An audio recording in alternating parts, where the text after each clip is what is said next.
In a show. My name is Mike. I'm from the REDBAR show. You've just blown it for me. And you've blown it for yourself. You know, they're calling me man cow as an insult. Yeah. Man cow, for those of you who don't know, is the most hated person in broadcasting ever. So that's like the worst thing you could say to somebody. Yeah. Boy cow is what he calls me, which is very insulting. We got to polish the brand in 2013. We got to stay relevant. We got to stay cutting edge. Or would I be like a disgusting, vile old man, or would I be cool? And it's up to us to know that we're the coolest place on the planet to work. Comments uncool. Cool guys read all the comments but pretend they don't. You're the ones who won't mention my name out of what's called fear. So we've got to think about our image. You know, I was doing one of these riffs where I said I like Vito and Dick Masterson, you know, because they were getting chummy with Josh Denny. So I'm like, oh, I like you guys, which I do. But then I heard that got to the Kiwi Farms owner who hates Dick Masterson, and he heard that I like Dick Masterson. So now he might think that I'm like uncool now. You're like, no, I can't have that. We got to work on our appearance. Is that cool? You dressing up like that, that's a fail. You represent the Howard Stern Show. We're the fucking Howard Stern Show logo. It's not cool because you look like someone said, look up cool on the internet and be cool. You have 10 minutes. You're wearing a woman's tie-dye blouse.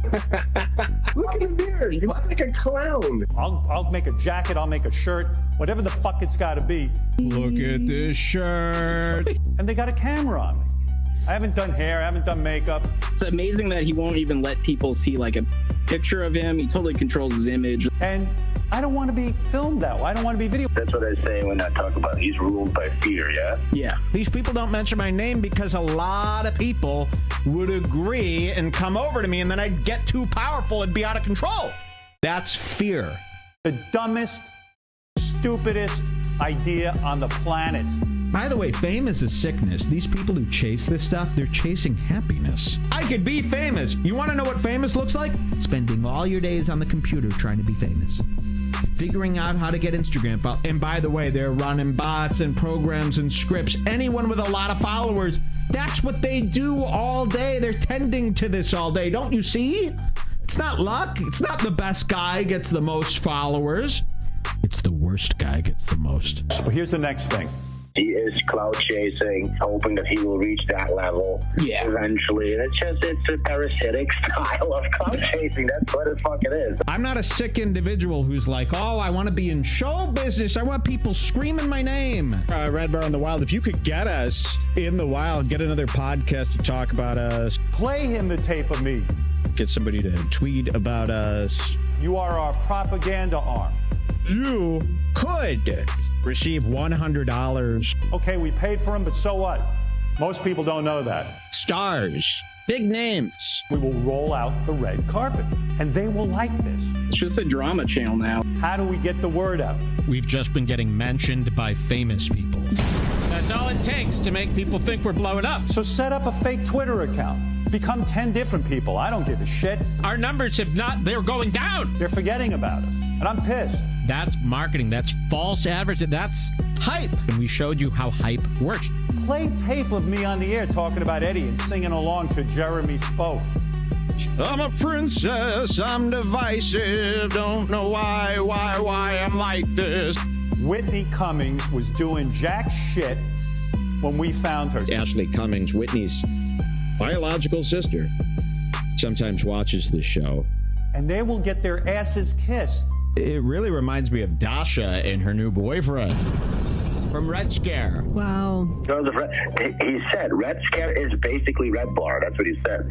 And it will make a difference. Tip about celebrities and stuff. We don't read our Facebook comments, of course.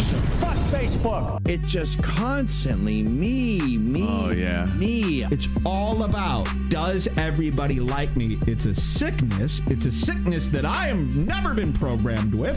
I shouldn't even be doing a show, because shows are for sick people. Any celebrity you see is a sick person. I've been suffering from this autoimmune illness for Probably what, Jules, 7 years or so? I hear that a lot, that I'm not good anymore because I'm woke. The one thing I think people are very worried about is Mike different? Is he woke now? If woke means that I support people who want to be transgender, REDBAR is not against trans people. Can you believe it? she was a man, she became a woman. I know 2 transgender people. Both of them care for me a great deal, so I care for them. The woman was fascinating. Trans people are pretty fucking chill. But I love your passion about gay issues. The people are obsessed with this trans thing, and they're getting madder and madder about it. Even now, me talking about it like I'm talking now, I will get emails. We have continually made it our mission to talk to a male homophobic audience. And because I'm not wanting the trans people to all die, they're done with me. And convert them, make them understand that their feelings about gay people are backward. And in any minute now, you're going to go on an anti-trans rant and almost dedicate your whole life. You're willing to like turn your back on all your fans. Or I'm for the vaccine. And COVID has just damaged the guy, man. Hypochondriac Mike is back. He did have a germaphobe kind of problem. Disposable microfiber gloves. Buy them. You'll love these. I was polishing up the keyboard. I wipe it clean before each show so there's no fingerprints, so it's nice. My mouse, too. He doesn't know anyone. Locked in his basement. He doesn't speak to anyone. Yeah, I want lockdowns forever, right? I love lockdown. Well, dude, call me woke as you want. People are worried about the content. Has he changed? I am woke, and I love it.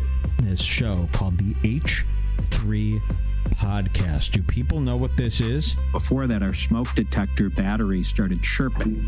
The battery at our smoke detector is low. The guy who hosts it, who is he? And how did this become a thing? And it woke up, thankfully, to the chirping of the smoke detector. I just thought he was a regular white guy. Now, this thing will chirp until you go up there and press the button. So are these 2 like Israelis, or what are they? It makes a loud beep. What is this about? Where did he come from? What is he? Because he's not a comedian. And then it stops chirping. His wife keeps being like, that was so sick. Yeah, they're all saying they're deranged. She's deranged. We're going to change the entire compound. We're going to clean it up. Their set looks like Howard Stern. I'm being ripped off again, Robin. That shot, that's Howard Stern ripoff. We got a studio makeover. Looks beautiful. Like that logo. Boy, that looks very nice. It is interesting. And the purple couch. Look at the couch. I didn't even notice that. Oh, and I got a new mic. Yeah, I got a new mic. And it turns out the only other person to have this microphone is Howie. Howard K. Stern. And Jules has SM7B, just like Robbo. We are not Howard Stern fans, but... Look what I got going on behind me. Cut back to that stage, Jules.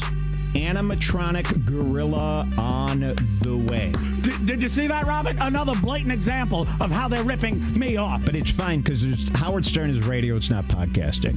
I'm an innovator. No one's ever original anymore. That was obviously a blatant ripoff of me, the king of everything. And then I realized that the clapping thing that Andy does now is like, I think he stole that from REDBAR.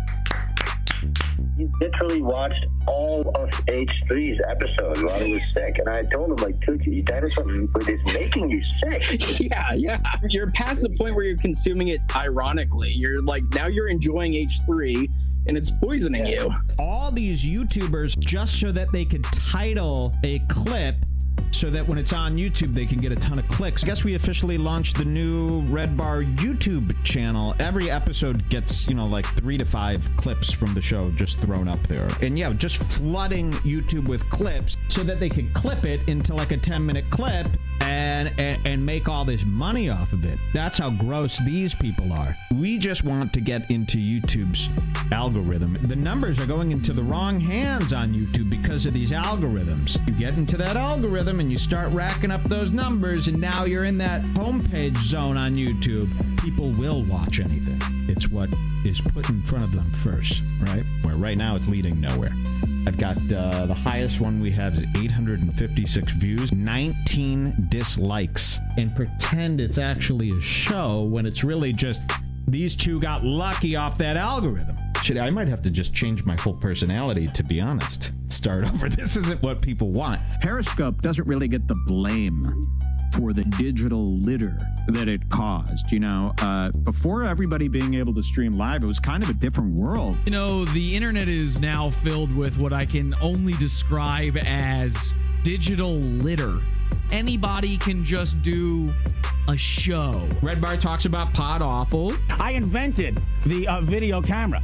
It is a subscriber plaque, one of those plaques that YouTube gives out for hitting 9,000 subscribers. Oh my God, this is an honor. Thank you so much, YouTube. Gold records, broadcast awards. Okay, we paid for them, but so what? Most people don't know that. Very weird. I don't know. You're being easy. His Jules turned into Hila Klein. Yes, that's what he's groomed her into becoming a producer. Are you okay? Are you crying? Wait, are you crying? Dude. I'm having a rough show. Yeah. And she's also the person that wipes his ass, cleans his diapers. He wears diapers? Yes. Oh my God. Are you okay though? I'm having a little bit of a rough day. Yeah, so let's just a lot to adjust to. A lot of new stuff, new impulses. Well, he's pathetic. Wow. Let's just put it like that. To the number one question that's been on everybody's mind since we've met Hila Klein, and that question is she retarded? Really? Does she have Down syndrome? And I remember, you know, that's not my original joke. I remember there was some video criticizing him years ago, or somebody said it. Your head is empty, woman. This is a podcast for Down syndrome. REDBAR talks about PODAWFUL. Look at Hila Klein. Have you guys seen how she's been dressing? She's really taken some risks there with her wardrobe, and she's really trying to be a really fancy. She's really jumped the shark with this. I'm a fashion designer. And somebody used the phrase, oh, did the show jump the shark? Yeah. A guy who works with me, this guy John Hine, he started that when shows turned bad. Do you still catalog when shows jump the shark? Oh yeah, all the time. I'd rather it be something new. All right, I think here we go. What the fuck? Oh my God. Hired a drummer. Yikes. What? Wow. The fuck? Is this the Late Night Show with Jimmy Fallon or something? This is embarrassing. I don't like this.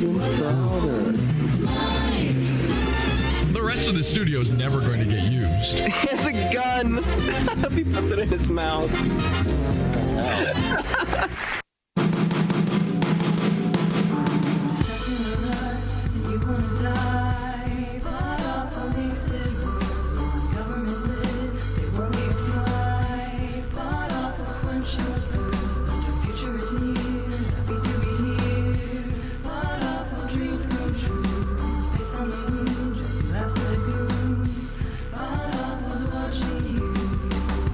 With a smile. He is happy to be here.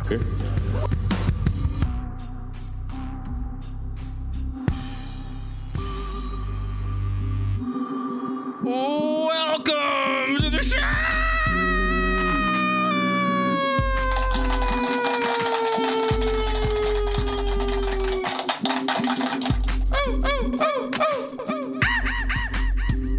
Happy to be here.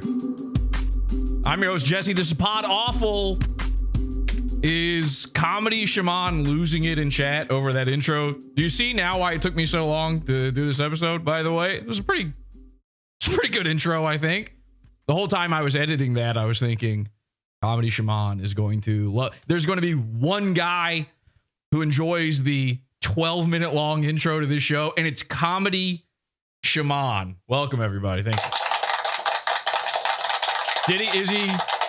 Was he saying good things in chat? I hope so. He says you're witnessing magic to some guy.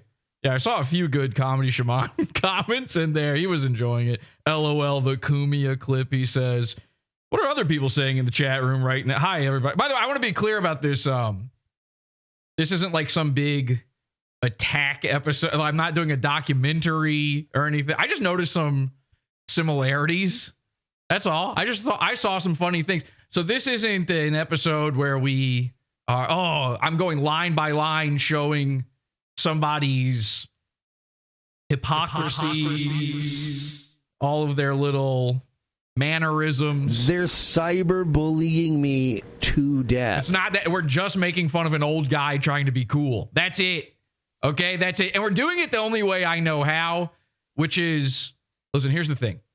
We've got REDBAR fans, DIAPEBEASTS, I call them. If you don't know about REDBAR, REDBAR is a show that I've known for 13 years, and he's known me for 13 years, maybe more.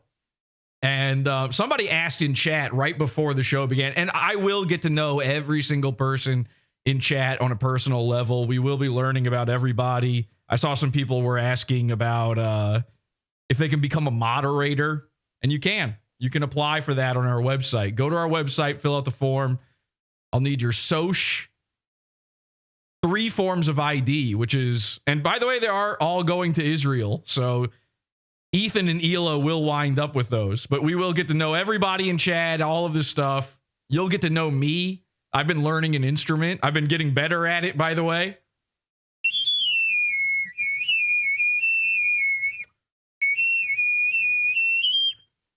Okay, prop comedy. That's what the DIAPEBEASTS are here. So you got to do a little bit of prop comedy or they tune out at the very beginning. You buy a thing on Amazon and then they go, woo, woo. So if you don't know about REDBAR, it's a show. All right. And here's what it used to be. It used to be an Opie and Anthony ripoff. You know, he would bring on comedians and they would just bullshit. And then in like 2017, he decided to start making fun of the internet. It was like a brand new concept in 2017. Nobody had tried it before. I don't know what I was doing in all that time. Somebody had asked in the chat room, what's the history there? There's no history. Again, this is an old man. In his mid 40s, he decided, what if I was a fashionista? So now we have to do a show. And I don't know anything about Howard Stern. That intro was very Stern heavy, but I do know that everybody else seems to have opinions on this Howard Stern character. And the opinion I always hear from everybody is that he sucks now. That he jumped the shark. He jumped the shark. He's no longer good. And the thing that they most often cite is like that some lady took over his show for him and he became woke and he's not edgy anymore. And I always chalk that up to just, a guy gets older. He starts trying to, be more reasonable. He starts reflecting on his life. He starts thinking about all the things he's done. Maybe he feels regretful about making fun of retarded people for 30 years and becoming a multimillionaire off of it. I don't personally understand that mindset at all. That will never, ever happen to me. We will always be making fun of retarded people. But then I found out that no, it's not that at all. It turns out Howard Stern decided one day, he used to make fun of celebrities. Then he decided he wanted to be one of them and he wanted to hang out with them. So I just noticed some similarities. I just noticed that the clout chasing was kind of similar. That's all. It's funny. It's funny. I don't know. And so the DIAPEBEASTS are here. They're mad. I saw some mad in the chat. There's no reason to be mad about this, unless you are mind polluted. You can't, if you can't look at your guy and see the funny things about him, then maybe there's something wrong with you. Clay is the best character from Howard Stern. Is that Clay Combs, the comedy shaman? I don't know who you mean. As a DIAPEBEAST, I thank you for adding in the prop comedy. Should we go back to that for a second? Hang on. We just got to keep these guys entertained for a little. It's like jangling keys at a baby.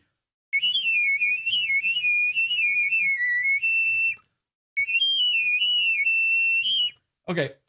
I am getting better at that. That is the song of my people, in case you were wondering. I hear you're getting older, says Riley. Yeah, exactly. So a guy gets older. Suddenly he wants to be famous. He wants to be friends with everybody. He wants to be liked by everybody. That's a sickness. Where have I heard that before? I don't know. Oh my God. Something happened. Oh, I pressed a button by accident. Everything fucked up for a second. So I don't know. He became a fashionista. And the DIAPEBEASTS, we call him DIAPEBEASTS. REDBAR wears diapers. All right. If you don't know, it was revealed he wears diapers. This has been confirmed to be a legitimate thing. It wasn't just a joke in passing. I've asked Sven about it. REDBAR had this friend named Sven. I'm going to have to explain a lot here if you're brand new. You know what? Go back. You got to go back. PODAWFUL.com. Just go back, figure it all out yourself. We don't have the time. We really don't. I've got a lot to get into here. But the guy starts wearing outfits, you know. Apparently, Mike David, that's REDBAR, he discovered this place called Zoomies. And then he found out Zoomies is a store and an online thing. And so he was having to go there in person, and which is a no-no for him, having to go to a place. So then he found out you can buy clothing on the internet. And he found a place called Online Ceramics. And basically what online, have you ever seen those clothes that cool guys wear? You know, really cool old men wear, where it's like this meta ironic sincerity of a shirt. Like the shirt seems sincere, but the person wearing it makes you go, they're not. That's Online Ceramics. It's like just a design of like a, you know, a cartoon dog holding up a flower and saying like, why can't we be friends with the trees? And you go, huh? What? So, you know, again, Mike's been wearing new outfits. He's got new outfits on. Let's take a look. If you don't know Mike David, we should get to know him a little bit. Here's Mike and his outfits. Thank you very much. They love me. They love it. Thank you very much. Congratulations. You don't have to buy any of them, you know. Well, I wasn't going to buy any, but still, I can congratulate you. Are you vying for the title of the most pretentious man in the world? This? Yes. I've had this for decades. It looks like the little drummer boy's funeral. This is what he's wearing in the casket. Wait, can you not hear that? Wait, is that working? Is this on? Okay, yeah, this is, anyway. It's very funny. It's Richard Lewis. The joke is it's Richard Lewis. All right. It's a dead corpse of a man. Don't worry about it. Just, oh my God. Oh my God. Wait a second. Hang on a second. Guys, welcome back to the moon base, by the way. Remember all this? Yeah, okay. We got a whole show here for you. This is crazy. This is, what an exciting episode. At home because I knew you would, just... Sorry, I'm getting readjusted, resettled in here. So yeah, he's a corpse. Richard Lewis is a corpse. He's a Jewish corpse. Mike David. Do you get it? He's wearing a cool little outfit. All right, anyway, Larry David. I don't know. There's something in there probably somewhere. I don't know where, but somewhere in there. We can hear it, they say. Oh, thank God. All right, let's open up the blast doors here. Uh-oh. And then we'll do a show. Ladies and gentlemen, the moon base. That's cool, huh? Okay, you can hear it. Thank God. I don't know how this show was working before any of this. Yeah, woo, big board, they're saying. Yeah, we got the big board. Public access never looked so good. Thank you. Wow. Thank you. 6,000,001, they say about Richard Lewis. Hey, it's about to be 6,000,002. That means nothing. Don't worry about what I just said. There's nothing to... Okay, well, anyway, grab your Dr. Peppers. This is going to be a big one. It's going to be long and big and hard and full of semen. Here's what happened. The real reason we're doing this episode, again, it's not an attack on the guy. We've got the DIAPEBEASTS here. The DIAPEBEASTS, the fans of REDBAR. My problem is with them. I don't mind if, an old Jewish guy tries to lure younger ladies by dressing like a 20-something-year-old Asian kid from the Bronx. That doesn't bother me whatsoever. Oh, you're in your late 30s and you just found out who Kanye West is? That's cool. Nice Yeezys. So that doesn't bother me at all. It's the fans. And I don't hate them. They just stink. They're just stupid. And they support a thing that sucks, that jumped the shark a long time ago. So in my head, the DIAPEBEASTS need to figure out one simple thing. Nobody hates fans of REDBAR more than REDBAR. Not possible. So the best way to make fun of this guy, a guy who is constantly searching how to be cool. He types that into his internet browser, which I don't know what the cool browser is, by the way, but that's the one Firefox? Maybe. You guys have to let me know. I don't look up cool stuff. I don't care about being cool. I find that the antithesis of funny is cool. There's one guy on Earth who manages to be both, and nobody's going to like my answer about this, but it's true. I am right about this. And it's a guy that another guy, Howard Stern, Ethan Klein, these are people that Red Bar is now trying to be. All right. He's made fun of them in the past. He wants to be them. Another guy he's made fun of and now wants to be is the only guy who is both funny and cool. You're going to hate me for this. Just hear me out. It's Gavin McInnes. They're cyberbullying me to death. Now, I know what you're thinking. Listen, the guy invented Vice magazine. He invented hipsterdom. That's quote unquote cool. That's the same type of cool that a Diet Beast is trying to be. And he is he is old now too, though. And the one thing he gets wrong is I like Gavin. I think he's very funny. And yes, I liked when he put the thing in his butt. Okay. It was funny. You're allowed to laugh at gay stuff. Okay? If you can't laugh at a gay thing, you're gay. I got excited, very excited to see all of this. Think about that, all right? You might want to just laugh at gay stuff. So a guy tried to put a thing up his butt. So what? I watched that live. I was laughing my head off. Now, the thing he gets wrong is he's an older guy, and he's still hanging on to the fact that he was a punk in the 80s, and that you do have to let that go. All right. And Mike does the same thing, by the way. He was a punk in the 90s. Weezer, Green Day, get it? I'm a princess, I'm retarded, don't know how I just sharded. My diaper is full now, I'm turning one knob now. Cut to me, Jules. So nobody hates Red Bar fans more than Red Bar, and there's no better way to get at the guy to make him realize how gay he's being than to show him his fans to his face. PodAWFUL is the only show that covers other shows' fans. You know, I invented this thing called PodAWFUL's Watching You. You might have noticed it in the theme song of the show. We'll talk about that more a little bit later. But yeah, we're watching the fans of shows. We're watching everything that's the internet. The whole thing is a playground. It's not just about the shows. And if you put yourself out there, particularly you put yourself on public profiles, you make yourself available for critique, commentary, criticism. I put myself out there for it, and it happens. People say stuff about me. One guy got really, really mad that I had Mike's old friend Sven host my show for me. And you may remember that I had a different YouTube channel. Not that long ago, I had a YouTube channel, and then it went, bye-bye. Bye. Love you too. And that was it. It was gone. And it turns out a guy took credit for it, and the guy who took credit for it is a Diet Beast. He's one of Red Bar's fans. So I just want to be very clear about what I'm going to do here now. We're going to go over this guy, which you might not think is even an option, a choice. But yeah, you can do that. You can talk about a guy who puts his stuff out there publicly.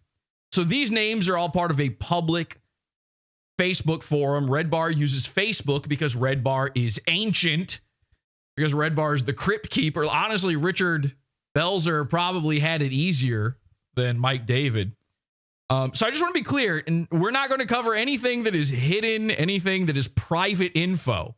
But the end result of this episode will be that this guy or someone like him, someone that uses Red Bar to feel cool because one time Ice Spice heard about it.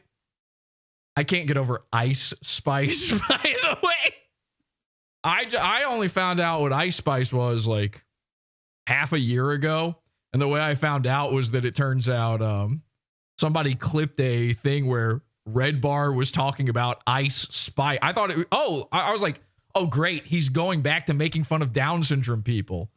This is great. This is a return to form. This is pre-Jump the Shark Red Bar. It turns out she's like famous. She's somehow, I don't know if it's like one of those jokes. Is it like when in a movie they take the ugliest girl in school and try to humiliate her by making her the prom queen? Everybody's pretending she's hot. She has a red Ronald McDonald afro, and everyone's like, yeah, no, it looks really good. I don't know. I don't know. Maybe she's actually excellent. What does she sing? Is she a singer or a rapper? Never heard any of her music. All I know is that Ice Spice is very important to, young, hip guys like Mike David. So everything we're covering here, 100% public, 100% legal to cover. All right. I have to say that because this guy is going to try to take this episode down. I'm probably going to lose my YouTube channel over this entire thing. And I don't care. Won't be the first time. Won't be the last time. We'll just start a new season and go again. Thing is, we might lose this episode. So you should be recording this episode. You can restream this episode. This is what I was telling everybody right before the show. Like, make sure, you can stream this to your own channel. I don't care. Upload it, download it while it's live. Do whatever you want with this show because it's time to pollute the net. Digital litter. It's a phrase I invented years ago. It's actually one of the themes of PodAwful. And then some other people found out about it this year. And I've been railing against digital litter. The entire Mersh effect, the whole point of that was this digital litter concept where everybody can go live now. Now nothing is special. There are no shows. There are only streams. All of this stuff. These are all concepts that I've been railing against for a while now. And it's an unwinnable situation. Like, we can't just sit here and try to fight against it, sit against the wind. I have autism. I can't help it. They're saying pollute the net in chat. Yeah, so here's the thing, is everybody's littering. You ever been in a Chicken Bones neighborhood? You ever been in a certain demographic of neighborhood? Chinese. Actually, you know what? I don't want to be racist here at all. All right. I was going to try to dance around a racial top. Everybody makes fun of low income black neighborhoods for being littered with chicken bones. The Chinese don't get it enough. Have you ever been to Chinatown in New York City? Look in the subway. They think that the train tracks is the trash can. That's the dump to them. Train track, landfill, whatever. The train will just take care of it. It just runs over it. Banana peel. You got to watch out. Sometimes when you ride the train through Chinatown, you end up getting a giant blue shell come. If you're too fast, it stops you. So make sure you pick a power. I don't know. All right. Anyway. So this episode might get taken down. There's nothing we can do about it. All of these people are littering the internet. We are going to enter the data wars here very soon. All right. We now exist in a world where the content is made by AI and it's being watched by AI. Everybody on Twitter, I follow a lot of artists on Twitter. They're all panicking over AI taking over, the posts. Everybody, the AI is going to take over your content. AI is going to take over your whole feed. That's not what you should be worried about. The AI will take over you as just the guy looking at it. And it already has. All the numbers are fake. So if everybody's throwing banana peels down on the train track, the very least we can do is throw a few shinier ones down on top of it. Pollute the net. I got excited, very excited to see all of this. So I lost my YouTube channel. I had no idea what had happened. And then about a month in, somebody sends me this in the REDBAR Facebook group. A bunch of people are celebrating my channel getting taken down. Strange. Why? Is it fear, Jules? That's different. Different. FFERNT. Up to me. So this guy, Zach Zoda, says, I guess this means for once REDBAR isn't watching. No one is. Oh, well. I actually like that comment a lot because it's saying exactly what I'm always saying, which is when people show up in the chat and say REDBAR's watching, I go, yeah, I know. REDBAR's watching. PODAWFUL. I know. It's very obvious sometimes.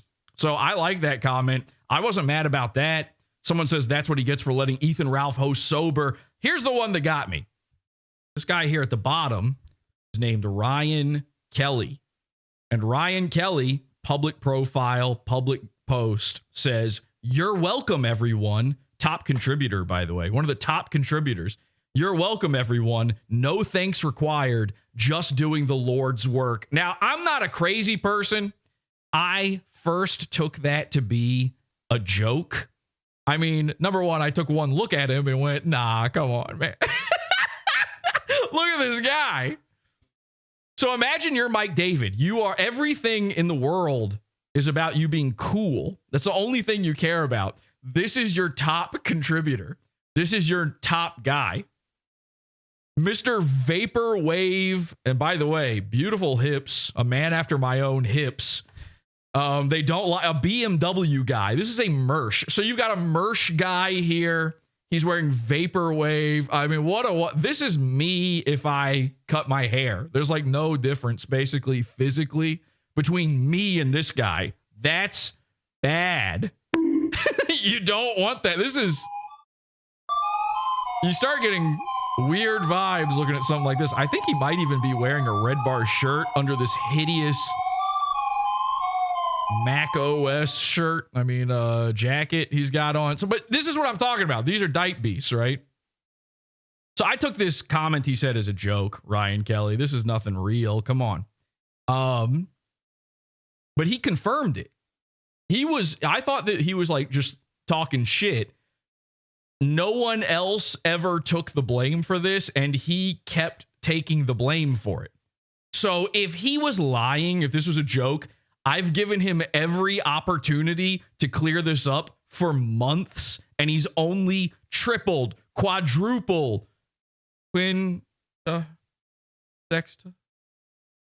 whatever. He's doubled down 100 times, whatever that means. So here, and again, these are public posts. I'm not trying to show anything here, but these are public posts. Here's Ryan Kelly. Here's his public profile. I'm just showing you that his profile was public, that we could see it. All right. He's got a beautiful family here.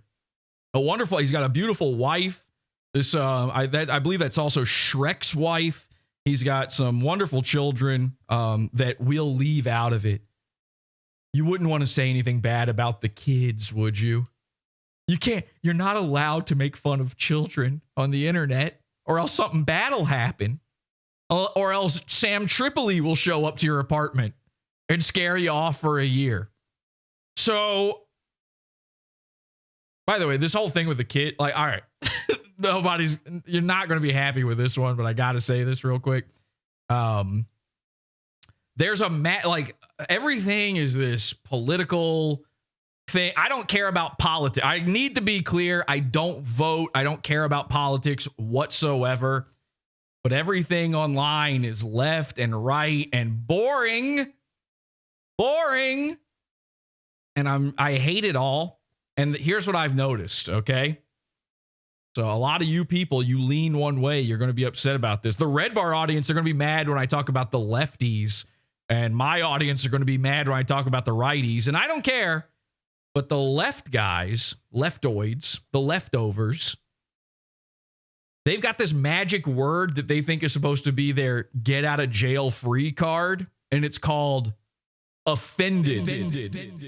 And then we know, like everybody here, we understand that doesn't mean anything. Oh, you're offended by that? Goo goo gaga. I'm a baby.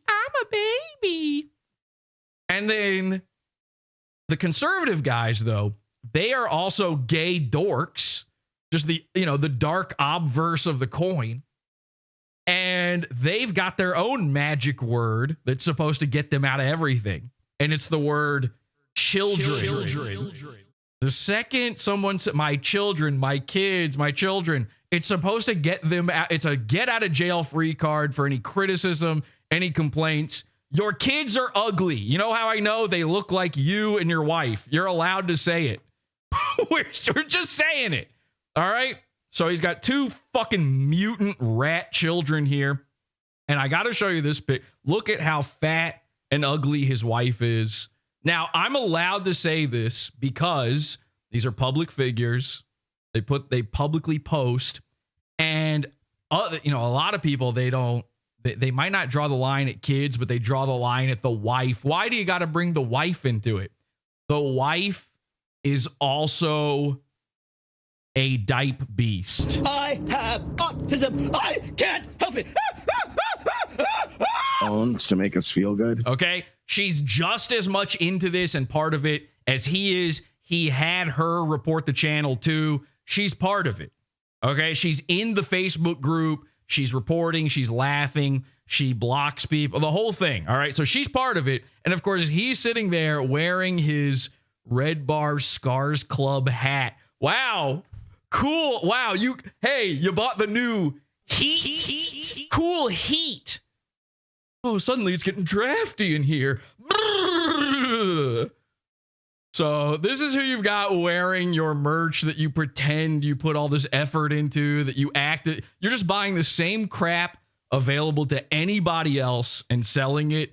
And you're pretending like you went to the lengths. You went to Nepal to source these Egyptian cottons that they can only grow on the top of a mountain. They're perfect. The thread count, you wouldn't believe the thread count in my shitty dad hat. And by the way, if all of that was true, who cares? It's ending up on this guy's head.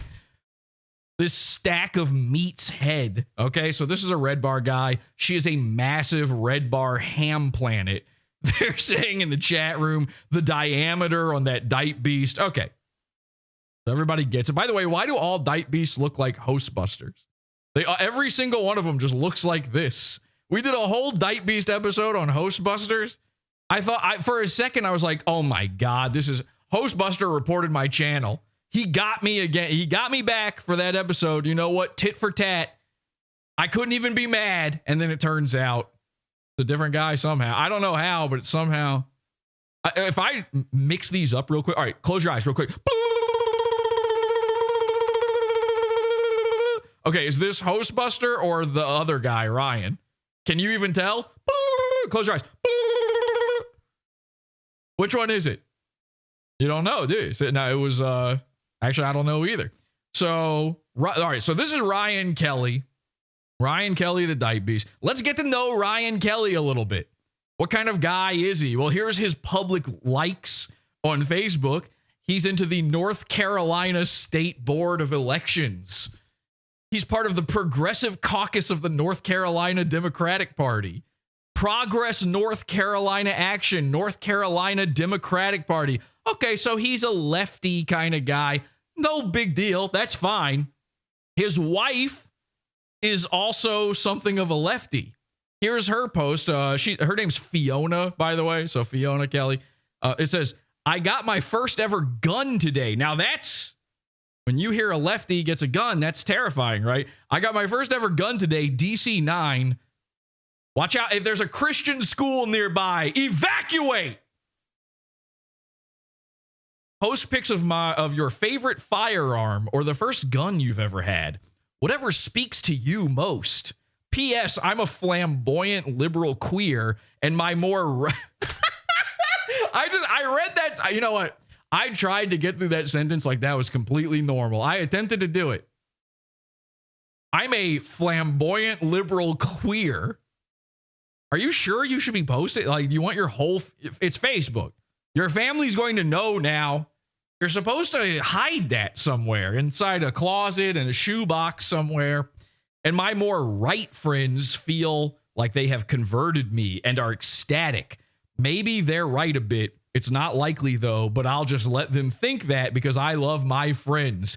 And then she bought this gun. So she's not, she's queer because this is what makes a woman queer, by the way. Her hair is a different color now. So, at one point she had human colored hair, and now she's got Teenage Mutant Ninja Turtles Secret of the Ooze hair.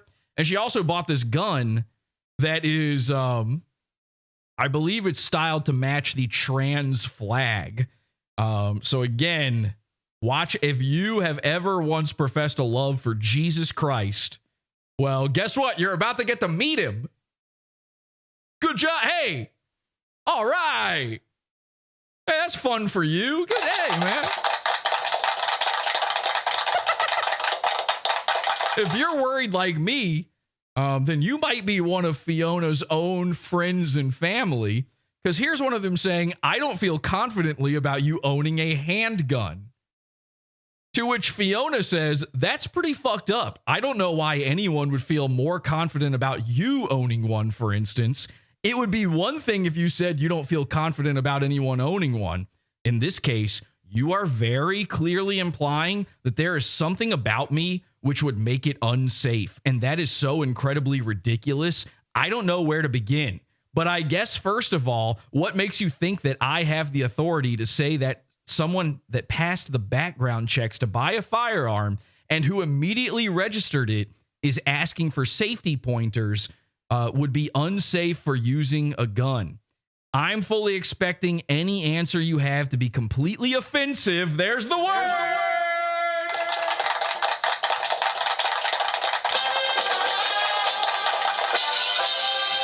And inappropriate and based on wild assumptions, but please continue. Okay, that's Fiona. We're just getting to know her.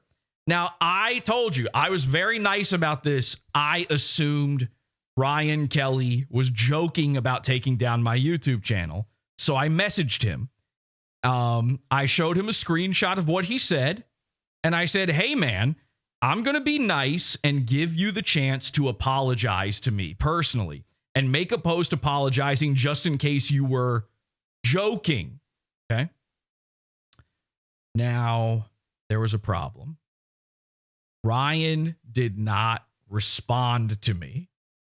So I had to let him know I was being very serious about needing this apology. I did a little research, and it turns out Fiona, his wife, this is what makes her a public figure.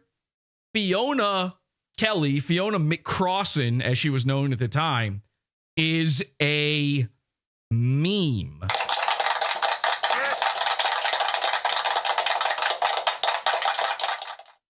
So this says, this was the case with Fiona, the subject of our story, who uploaded a picture of herself and her new gun on the Facebook group DC9. Remember what we were just reading 2 seconds ago?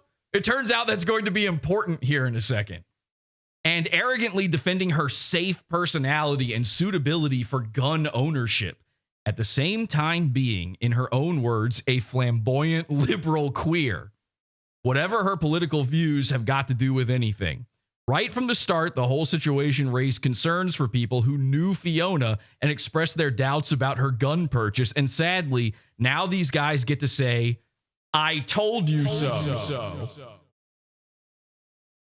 So, what happened?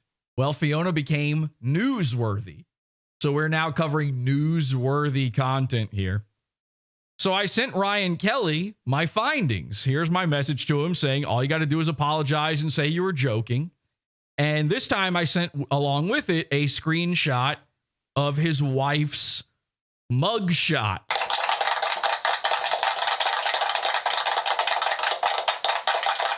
Okay. Woman suspected of firing handgun during road rage incident in Las Cruces. And suddenly Ryan became unavailable to message on Messenger. I thought that was odd. I couldn't believe it. What happened? Oh no, he must have deleted his app by mistake. His phone exploded. He was in the Challenger disaster or something. He warped through. He took a warp pipe.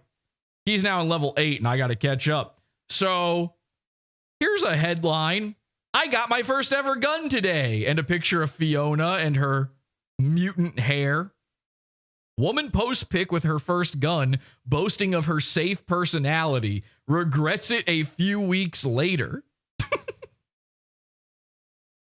Woman suspected. There's multiple articles about this man's wife. And again, she was part of this. She confirmed she was part of this. Woman suspected of firing handgun during road rage incident in Las Cruces. There's her mugshot. As you can see, she's actually taller than Mike David. Wow, that's actually pretty impressive. Congrats. She's 5'7". That is officially taller than Mike David. That's pretty good. She looks pretty liberal and queer in this mugshot too. A road rage incident on Thursday resulted in gunfire and the arrest of the woman suspected of discharging a handgun. All right, so let's read that article. Let's get to know her a little bit better. This says, you have to be pretty careful about the things you say on social media, as so many people have found out to their cost. Your past comments can be dug up and used against you. Actually, hang on a second. Let's put her, we want her right there while we read this story. Your past comments can catch up to get ya. Fiona, the subject of our story, who uploaded a picture of herself with a gun and arrogantly defended her safe personality. Well, it turns out mere weeks after Fiona's purchase, she got into a world of trouble. And you can scroll below to see how it panned out. Okay, will do. Thank you, The News. This is a gun mystery. Doing a gun mystery. All right, so they've got screenshots of all that stuff we've seen. The incident occurred on the streets of Las Cruces, New Mexico. A young woman and her 13-year-old sister were driving up. So, okay, this involves teens. A young woman and her 13-year-old sister were driving up to an intersection when another car, driven by Fiona, approached and began honking at them. Uh-oh. Clown World, anybody? Clown World?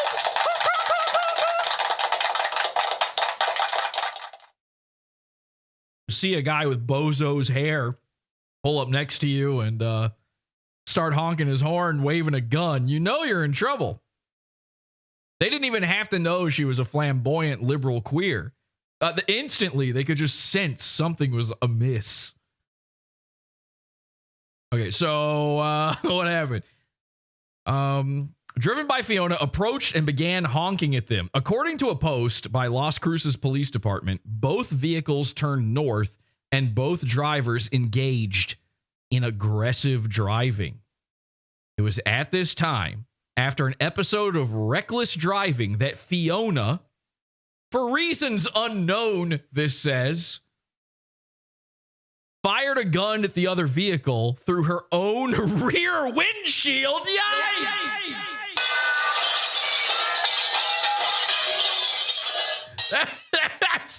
That's psycho. Okay, if you're shooting, like, she didn't even roll the window down to do this, and she was ahead of them. How, like, it is really hard to be the bad guy in a road rage incident in front, you know? I guess in a tailgating situation, sure. So Fiona then fled the immediate area, but was located a short while later at an apartment, the police reported. She was taken into custody for aggravated assault. This is an attempted murderer. She shot at a 13-year-old. The children. The children is where me personally, I draw the line. This is a newsworthy story. She was taken into custody for aggravated assault, and police located a spent 38-aught caliber shell casing inside Fiona's Mazda. Police also recovered the handgun Fiona is believed to have used. So they stole her gun. She only had it for weeks, and then they took her gun from her for good. Thank you, the police. Whew. We salute our law enforcement. We love our cops, our law enforcement. I used to be a doctor, but now my resume says flamboyant liberal queer, says crunchy cynicism. Yeah. That's a nice thing to have on your resume. You'll definitely get hired just about anywhere with that one. Okay, so where were we? All right, so here's Fiona.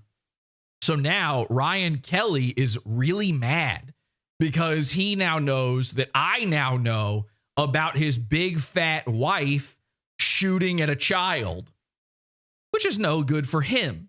So what he does is he decides to go and tell the DIAPEBEASTS that actually it is me who is mad. Now, I'm mad. Of course I'm mad. I lost my YouTube channel. It was tough. That stinks. But I'm not shoot a gun at a child mad. So he posts this. He says, Jesse PS is angry at me. And this little meme of me mad. They couldn't find an actual image of me mad. They had to draw in my anger. They had to telestrate my anger. And then some other guy says, you made him mad, and then posts my tweet where I tweeted out this info about Fiona. Now, I was doing that as a public service. I didn't want, just in case there were any, I don't know, let's say 13-year-old Mexican girls just driving around town. I didn't want Fiona. Fiona's a danger. They got to put out a liberal queer alert, a turquoise alert. You know, there's a amber alert, a silver alert, and a rainbow flag alert. So Ryan Kelly says he's so bad at blackmail, he does everything he can to get arrested, but for nothing that can threaten me. I don't even know what he means. He's like losing his mind over this whole thing. So then he makes another post in there. Now, keep in mind, most of the Facebook group has no idea what's going on. They don't know what he's talking about. This is like a bizarre guy to them that they, you know, even though he's a top contributor, most of them don't even know this dude. He says, imagine, this is crazy. Imagine living in New York State or Michigan and saying out loud, smoking weed and drinking is bad.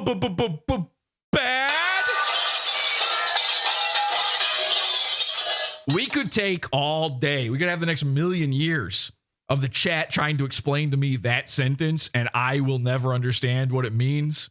He seems to think I live in New York State and Michigan, and that in like as if Michigan, it's like basically Michigan, Colorado, and Jamaica, man, the capital of the world for the Irie. Smoke that bleach. There is no damage I can do to Jesse that hasn't already been done. And then, this is the craziest part. Instead of posting a video of like REDBAR talking shit about me, he posts a clip from the Angie's Random Edits channel, PODAWFUL Savage Clips, of me making fun of REDBAR. Like the worst prank call that REDBAR ever did. It was like absolute dog shit. So then somebody says, yeah, this guy is so mad, and posts another screenshot of one of my tweets about Fiona. And then he says, why is he saying your wife shot people? And Ryan Kelly says, same reason he says Mike is in a diaper. Oh, because it's true.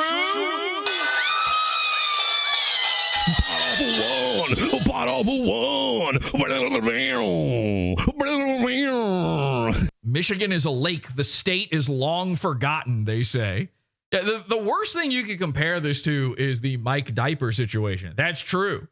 So you're just saying your wife did shoot at... I mean, that is true. It's reported in the New York Times or whatever. So then Ryan goes on to try to defend his wife. He says, nope, she never shot people.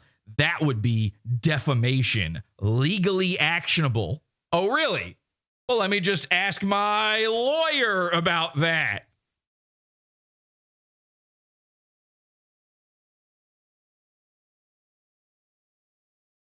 Did that even work? It didn't pick up any of that, did it? Hang on. Defamation. Only if it's not true. Thank you, Nick Ricada. Okay, so I don't think you know how defamation works, Ryan. So he says that's illegally actionable. Then this guy replies, so she is just an attempted murderer. And then a guy called Eric Wood says, and failed. How cringe. Then Ryan says, nope, another defamation from you, though. And then Ryan says, never mind. I looked at your profile. It's only Jesse PS dick sucking. You even know who Dick Masterson is. You have posted libel. FYI. I have autism. I can't help it. And then Ryan says, I finally saw his lossless stream. I was on these stream. Lossless. I was on his stream and we talked about some of this stuff. He said, they say in plain English, this is just because I enjoy Red Bar and they have some weird personal issues with Mike. Nobody said that. My weird personal issue is with you, the guy who took down my YouTube channel. But now he's got to rewrite history because his wife is an attempted, a now famous, and please do share this show, a now famous attempted murderer of a child, which is where we draw the line. Clapping, I invented this. No one clapped before me. Screens. Okay. So then this guy, Brandon Mueller, says, well, I think it's because you made a bunch of comments about reporting his channel and he saw them, at least the Jesse part. Like, you got to see that, man. You have to. You were a little naive, went buck, and now you have a wild bunch of meth heads coming after you. Hang on a second. So they're Diet Beasts. We're the meth heads. That's basic math, he says. All right, well, you know, reasonable. Brandon Mueller, a longtime fan of Red Bar, and even longer time fan, by the way, secret fan of PodAWFUL. He secretly likes all of my tweets on Twitter now that they're private. You can't see it, but he does do it. He says, no one here likes Jesse. He's lying, of course. And it's not because of Red Bar allegiance. Really? That's a meme. Fandom here is a meme. So this is you're in an ironic fan group. Is that what I'm led to believe here? This is the new, now that they have a name, when you give a thing a name, it's like, it's powerful. That's a powerful move, to give a thing a name. We gave these guys the name Diet Beasts, and now they don't even want to be fans of Red Bar. They're acting as though it's ironic. This is another top contributor. This guy, like, you will hear Mike mention this guy's name on the show, and he's like, I'm not actually a fan of Red Bar. That's something I say as a joke at parties. That's something I tell Ice Spice so that she'll laugh. He says, which is why you probably aren't getting any support here, because no one is taking any of this seriously. It's just a big, messy, stupid show that you are unfortunately involved in. Well, if you're involved in it, you made yourself involved in it. So here's another guy. This is another big-time Red Bar guy. I'm sorry, another ironic fan of Red Bar. This guy called Xander Mack. Now the group has turned against him. Now, I like to be fair. Fair is fair. If the Diet Beasts are reasonable, you know, we're not just going to cover the insane ones. It's mostly the insane ones. It turns out there's two types of fans of Red Bar: insane losers and ironic fake fans, which I'm perfectly fine with.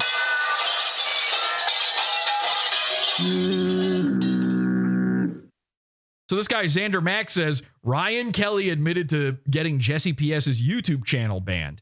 Then he got butt hurt. This man is saying, Ryan, that you got hurt inside of your butt. That's great. Like, if somebody said that about me, I would force them to apologize. All right. Then he got butt hurt because Jesse started trolling him in response. Next, he comes here thinking that we will all rally behind him. So I call him retarded because, well, this is only the behavior a retard is capable of. And Ryan's response is to block me. Don't be like Ryan. Then this guy, Calvin, says, I must have been blocked ages ago because I can't see any of this.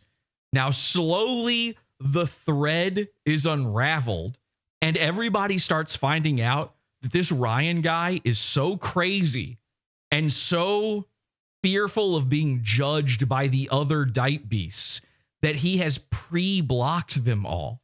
Most of the people in this group, even though he's a top contributor, he posts in there more than anybody. Most of them can't even see his posts.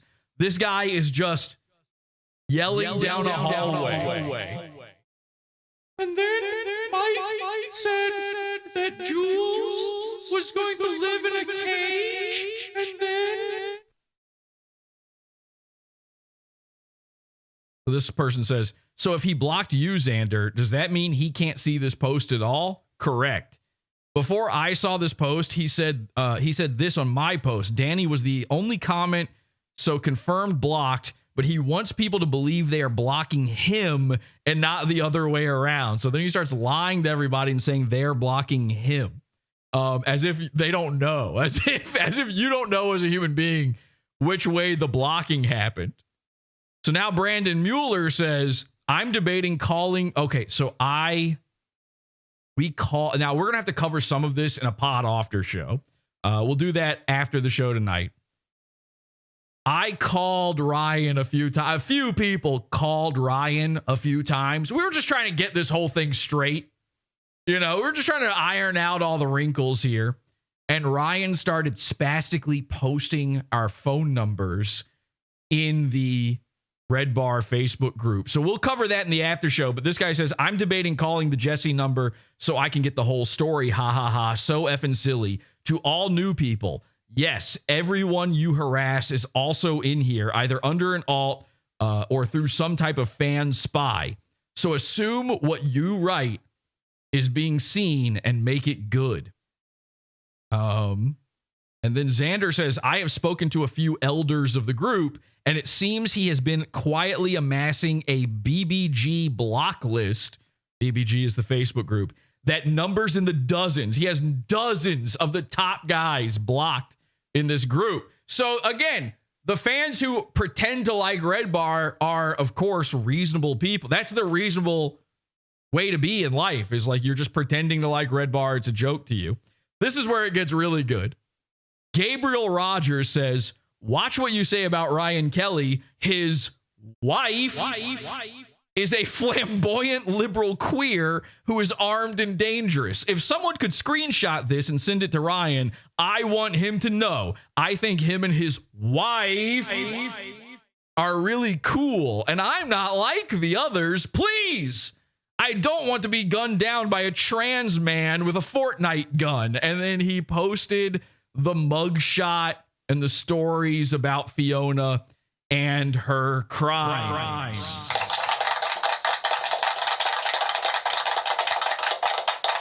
So this has all been, I mean, look, in the end, Mike's the majority of Mike's fans were on my side, making fun of Ryan on all of this, which is cool, but it doesn't give them a pass. You get no pass, and here's why. Mike David is Ethan Klein, an old grandmother past her prime, trying desperately to look cool. If he had any idea that guys like Ryan Kelly made up the entirety of his fan base now, he would shit his diaper more. And then I compared Mike to the grandma dinosaur from the show Dinosaurs. Which, tell me these are different people and I will disagree. Are you kidding me? That's the same sort of person. Oh, a little preview. Ooh, I accidentally gave you. All right, fine, I'll do it. I accidentally just gave you a tiny little preview of something. So in the pod after show, there's stuff involved in this that I cannot show you. So it's illegal on YouTube. We can't do it. Now, it's not illegal to cover it. It's just against YouTube's terms of service, and I'm not going to do that. So we're going to go into the pizza fund after the show is completely over. PodAwful.pizza.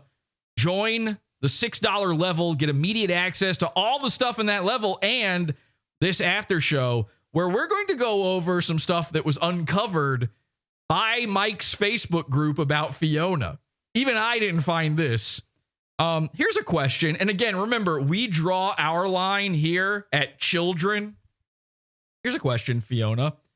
When you posted any other mommy clowns here and there was an image of your baby sucking on your exposed tit to Facebook, was that sexual?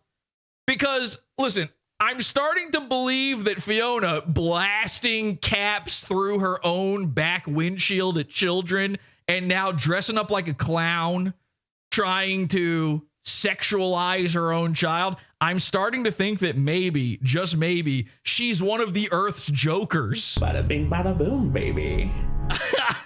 This is going to be wild. So all of that in the Pizza Fund later after the show. We still got tons more for you here publicly, though. We got more DIAPEBEASTS to cover. We'll also be covering some interesting conversations I had with Sven. PODAWFUL talks about me a lot. Okay, Sven Stuffles, the animator. I like Sven. Sven and I are friends. This whole thing happened because these guys wanted to gatekeep a dude that they think Mike David should own. My whole life has just been people like PODAWFUL. Okay. Turn off your garbage disposal! Stop! Stop! I live in a hellhole, surrounded by idiots. Wait, I'm a fag. Okay, so I want to talk about Sven a little bit because Sven is the reason all this. I have no animosity towards Sven. In fact, I think we're kind of friendly now. I think we actually are friends now, best friends actually. And from what I understand, from what Sven tells me, he basically hates REDBAR, and he had a lot to say about these freaks who tried to come at me. So we'll do all of that in the Pizza Fund after this show. Stay tuned, and we're going to talk about one of the worst REDBAR's watching heckles I've ever seen.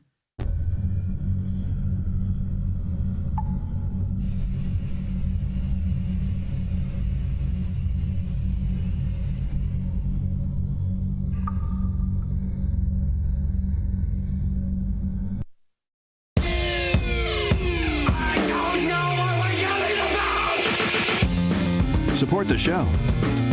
Join the Pizza Fund. PODAWFUL.pizza. Pizza, pizza.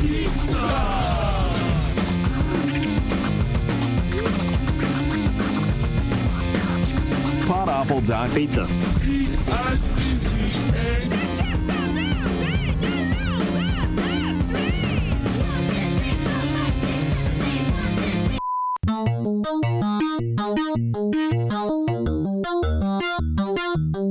Is this a cult if I ever heard one? Yes, it is. It's a cult. I mean, it's the cult of cult.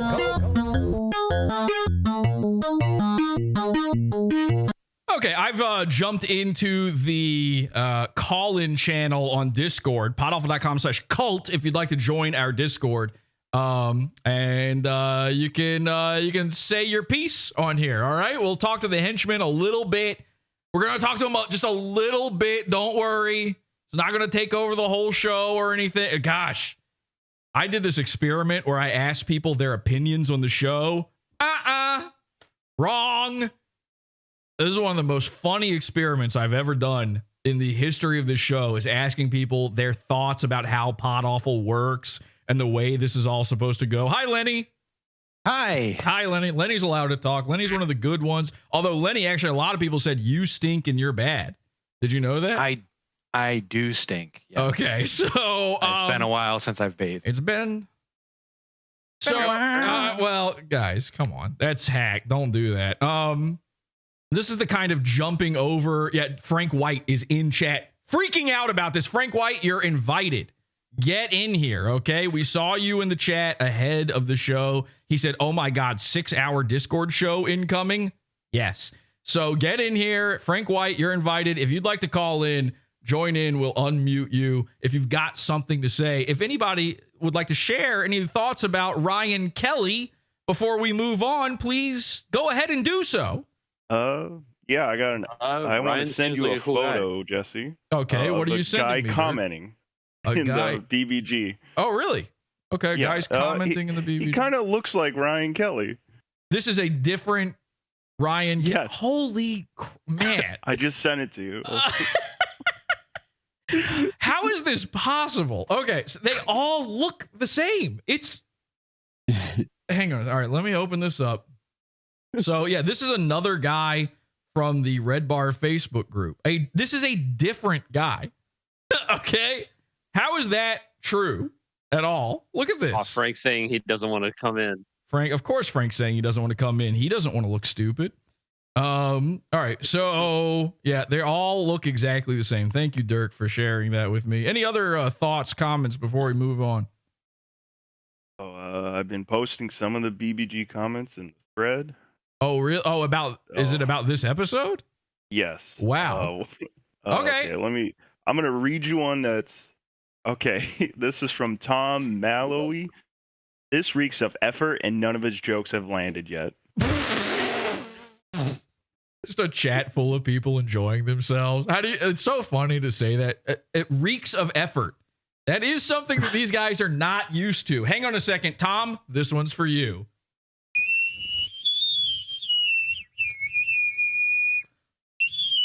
Sickening amount of effort. Are there any other good ones, Dirk? Shit. Look, that's the best one so far. But I mean, that guy, he posted a photo that I have in the Facebook group. I see the ones you photo. Yeah. I see the ones you posted here. Here's an interesting comment. Here's the other thing you need to know is all REDBAR fans are new. They've never seen Mike. All the stuff that you guys saw at the beginning of the show, they didn't even know that existed. They've never seen him without the sunglasses covering up his bonked eyes. They've never seen him outside of the Jump the Shark studio. This one guy says, Weird Science Boy. I don't even know what that means. Weird Science Boy must have spent hours editing this intro. Weeks, actually. Believe it or not, it took weeks to edit that intro, Alexi. And here's why I bring up that everybody's new is back in the day when I was still occasionally watching REDBAR, weird science was like a term that they used that they liked. So if this was 2018 and a guy called me Weird Science Boy, that would have been like, oh, he's one of us, you know? So all of these guys are new. Everybody who watches REDBAR now is just a guy they're not into REDBAR. As much as they'll say that, as much as they'll suck Mike's dick while he's singing Lana Del Rey or Ice Spice. Why did what? Ice Taco? I don't know. It's really feels right. It feels right. Oh, yeah, shout out. So, that when all of our jobs are taken over by Mexicans, Ice Spice will become Ice Taco. When they're sitting there going like, wow, this moved me to tears, and they're posting their REDBAR setups, showing off, hey, look, Mike, believe it or not, I have a dog and smoke weed too. We're best friends, you and me. I forgot what point I was even making. Fuck it, I don't care anymore. These guys are losers. You're Reddit gold, sir. I don't even remember that Ice Taco thing threw me off so bad. I literally forgot the point I was making. Comedy Shaman, you're in here. Is he able to talk? Yeah, he should be able to talk. What did you think of that intro, Comedy Shaman? Oh, listen, that was by far the best intro of anything I've ever seen. And I mean that from the bottom of my heart. That was fucking amazing. I'm not kidding. That basically all 12 minutes of that was just for you. I have been making... It kind of was, man. I was literally making a show just for Comedy Shaman. If these BBG guys, they can sit there and whine and complain all day. Comedy Shaman is the original DIAPEBEAST that we made fun of. We did a whole episode making fun of him. And now we've converted him. And the thing is, Jules, if they don't mention my name, it's out of fear.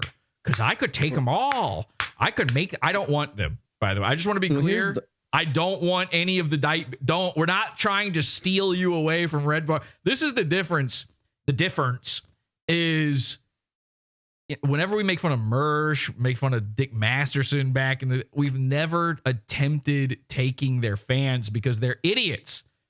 I don't want this is the crazy thing is who are Mike David's fans now? They are Brendan Schaub fans. They are Joe being generous. Rogan fans. They're H3 fans. All of these people are people who he converted. That doesn't make them good all of a sudden. How mad did everybody get when that whore, that OF whore, converted to Christianity? And they're like, no, it's too late. Like, Christians even don't really believe in being saved and making a difference in your life. I've never seen this before. They were all like, oh, she thinks she believes in God now, and that's going to unsuck every cock? Really? You think it's gonna what the trail of cum you left behind you is suddenly going to be erased from history? I don't think so. Jesus doesn't forget and he doesn't forgive. That's the way I look at the fans of these shows. Red Bar's like, no, we need the Cumtown guys. I hated Cumtown 3 years ago, but we need their fans. No, I need all the fans because I need to be the most famous, Jules. So the only guy, Adam Friedland, to join the Jewish Alliance. Well, there's a Jewish aspect to it. The only guy I wanted from that whole realm was Comedy Shaman, and we got him. So hey, H2BH. Happy to be here. Tom Gully, by the way, in chat says Red Bar is no good. You said you liked Red Bar before. Now what? Is Tom Gully trying to suck up to me right now? Because you used to say that he was good. Tom's a fickle mistress. He is a fickle mistress. That's true. All right, so I got to cover this. All right, if you guys can be cool and calm down. And by the way, anybody can jump in to the call in. I'll leave you in for this segment only. If everybody can be cool and just respectfully jump in, raise your hand, and all that kind of stuff, okay? Because this is one of the most embarrassing pieces of footage I've ever seen from anything, all right? This whole Red Bar's watching thing. We have to finally talk about it. Red Bar is watching. Yes, he's watching. He is watching. Red Bar's watching PODAWFUL. He's watching this right now, by the way. I don't know if you guys know that you can now see who's in chat, even if they don't chat on YouTube. He's in the participants list. So the real one, not the fake Mike and Jules. The real one is in here. So he is we know he watches, okay? But it's actually not him. Red Bar doesn't mention PODAWFUL anymore. He tries to avoid it at any cost. He did one time recently. Somebody sent me a clip where he admitted that I was basically the one behind the Gavin prank with David Ray Martinez, where he was playing Dante Nero. He said Jesse did it. It's like, who's Jesse? Jesse Lee Peterson? That's me. So I don't know. Nobody knows who that is when you just say Jesse, and he knows that. But somebody does mention me all the time on PODAWFUL. I'm on Red Bar. And Red Bar people will even admit this. Jules brings me up all the time. And that's because Jules is a big PODAWFUL fan. And this isn't like a bit. This isn't I'm going to fuck April bit. You know, this isn't just trying to steal away another kid sis bit. This is true. I know this for a fact. Every fucking day, I have to put up with this shit. Every single day. And it is maddening! She even has a favorite goon, and it's the Santa Cruz Joker.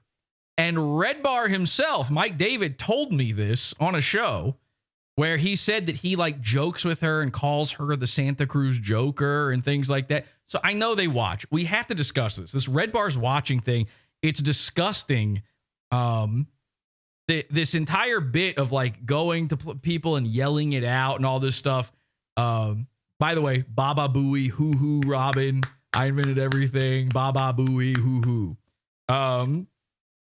You know, most of the time when I point out this copying shit, I'm like, I'm not kidding because it's true, but I don't actually care.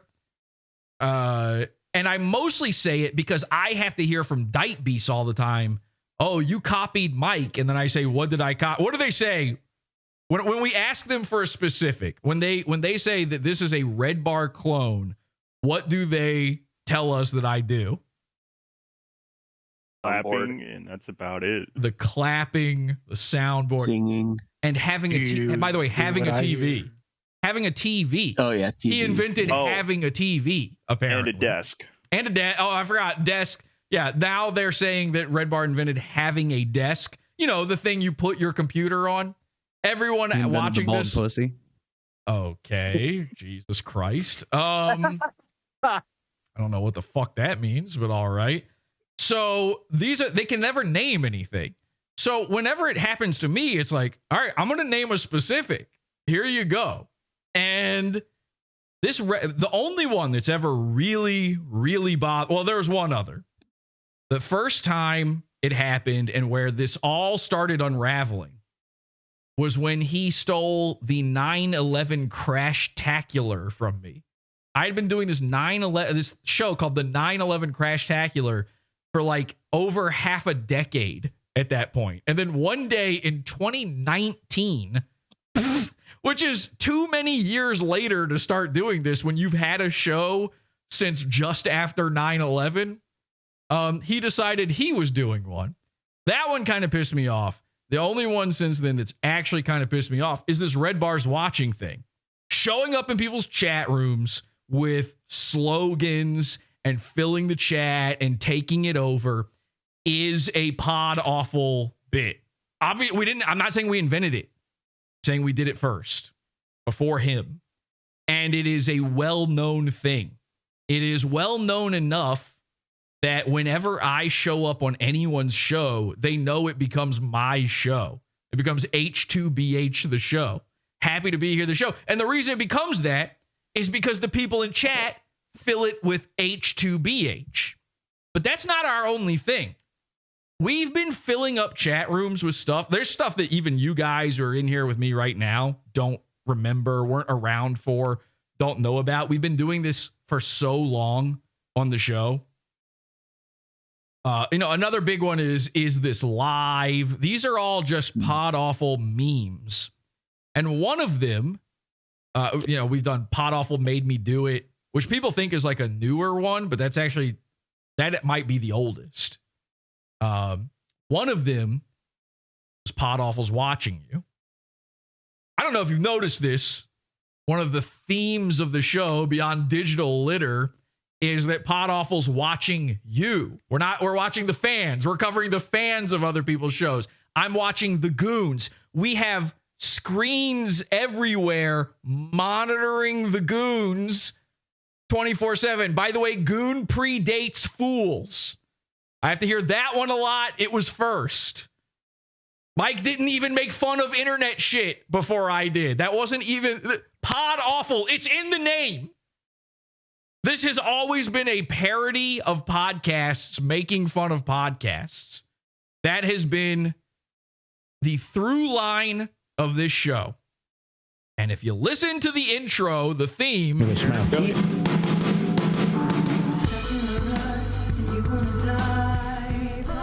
This lyric has been in here for years now.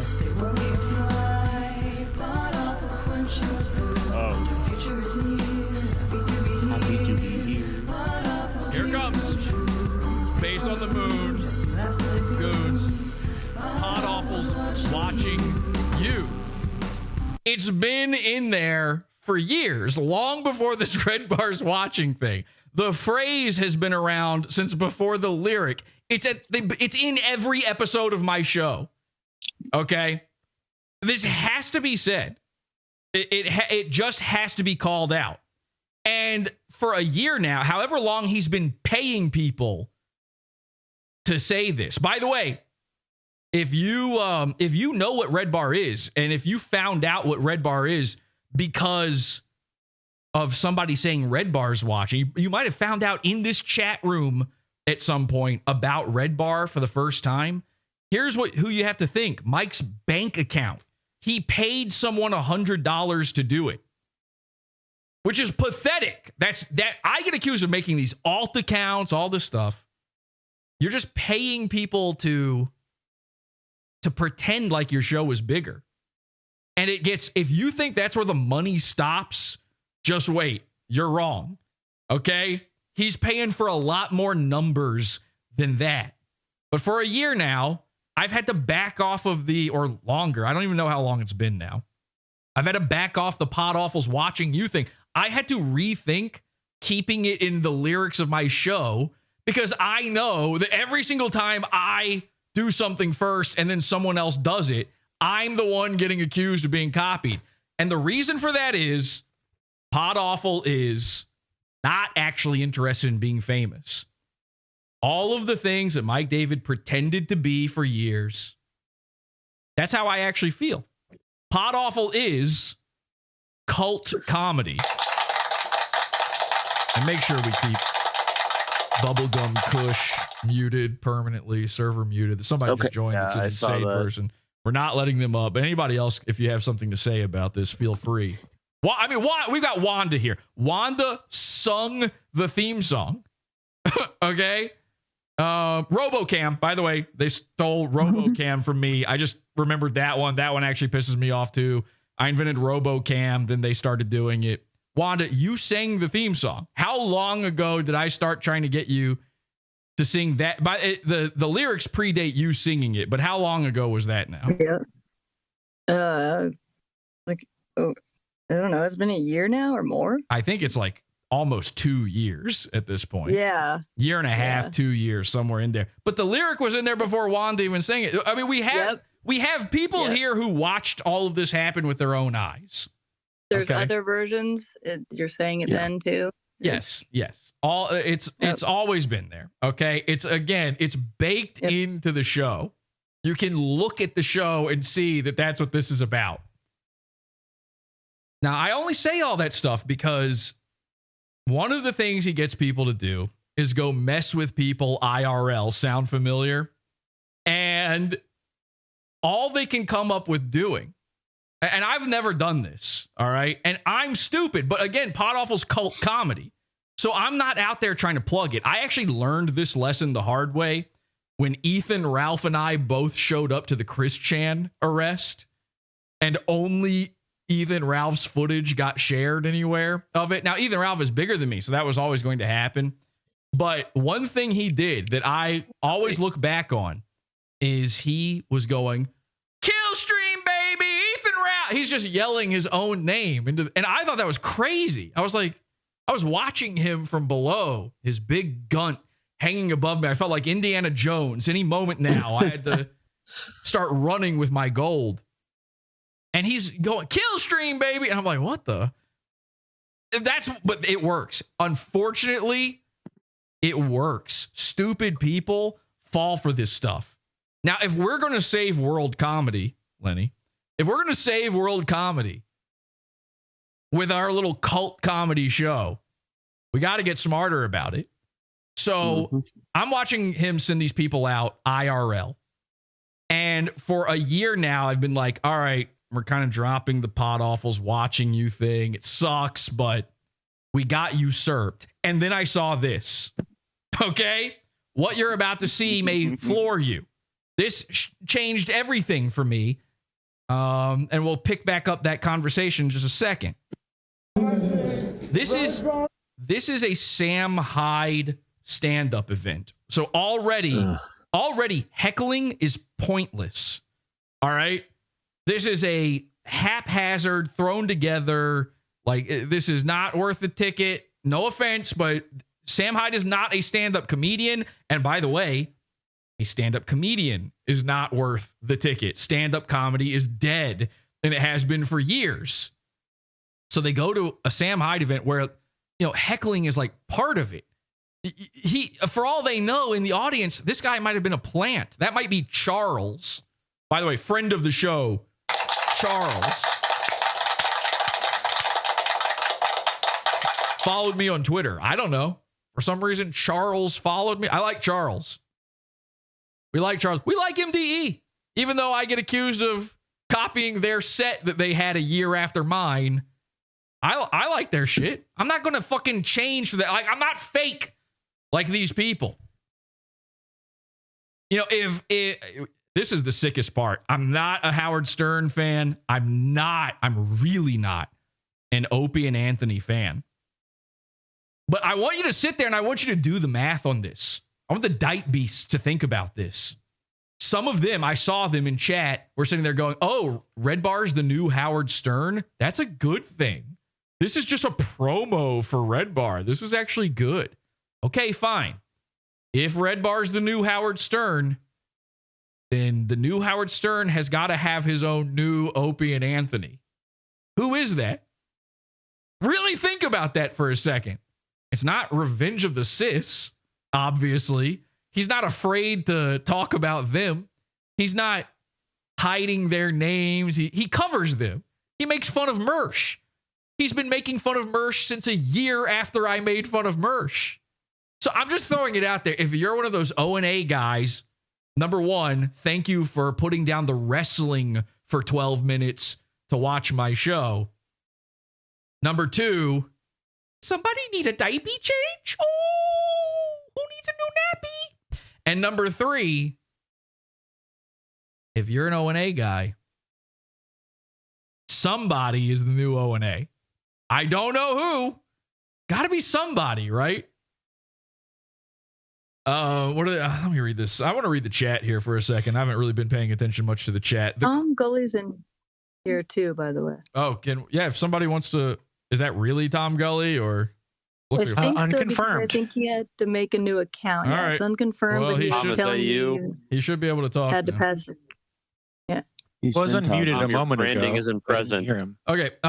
Anyway, in chat, the fake Mike and Jules says, the clip I took from your channel when you acknowledged me on the Turkey Tom episode, people are saying you stole from Sam Hyde multiple comments, which I don't see that connection. By the way, just like how I get the John Lennon, Ozzy Osbourne, Howard Stern stuff for the round glasses, I now get that with Sam Hyde. Sam Hyde invented round glasses too. Somehow none of these people copied each other, but I copied every single one of them. I don't know how it works, Mike and Jules. I don't know. I don't know how it works. I do know. Actually, I do know the answer. The real answer to these questions is always, this is a new person. This is a young, new person. And their field of reference is so small that they don't know about the stuff that came before. This is like thinking, oh, It's Always Sunny in Philadelphia, the program. You've seen this? It's Always Sunny in Philadelphia. It's like thinking that they invented that style of sitcom and you've just never seen Seinfeld. You see what I'm saying? Like they don't know about it. It's really not their fault. I don't actually get that mad about it. It's actually the people who like knowingly, like they know they're lying and they say it. I do like calling out those people when I can tell that they're just being a shithead, because in almost every instance of this, I did it first. So I do want to see their reaction when they are faced with that. I had a guy, and I think he was just kidding around. So I was just being playful back to him on Twitter. But yesterday, a guy said, what was it? Oh, I posted that video of me from years and years ago, 2018, I think, of me like leaning over my camera and spitting into it. And I'm like, I'm like vomiting into the camera. And the guy was like, you copied this from Sam Hyde. And I think he was kidding. But just in case, I posted the link to the Instagram post from 2018. I don't even know which thing he's talking about. I actually have no idea what thing is supposed to be similar to that. But I'm just like, you know what? I probably did it first. And then he responded to that by saying, I actually saw him do this in the year before, 2017 or whatever. And so then I was like, okay, he's joking. That's fine. I don't have any problem with that. That's like a funny thing to do. That's 100% fine. This REDBAR's watching shit. It's beyond the pale. And because it's being used so badly, like how bad do you cringe when you listen to, if you're like me and you have no connection to Howard Stern, when you hear someone go, Baba Booey, Howard Stern's penis, it's like they're being ironic. It's like Family Guy doing it or something. That's meaningless. And we've been stupid because we've been doing it the meaningless way. H2BH is meaningless to people. It doesn't tell you about PODAWFUL at all.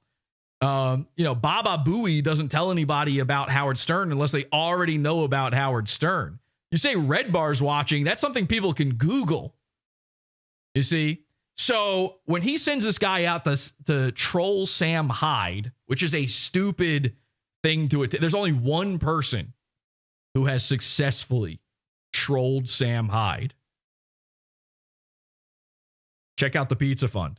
REDBAR's watching. Can you even hear that? So he goes, REDBAR. Oh, I probably need to show you guys this, huh? It'd help.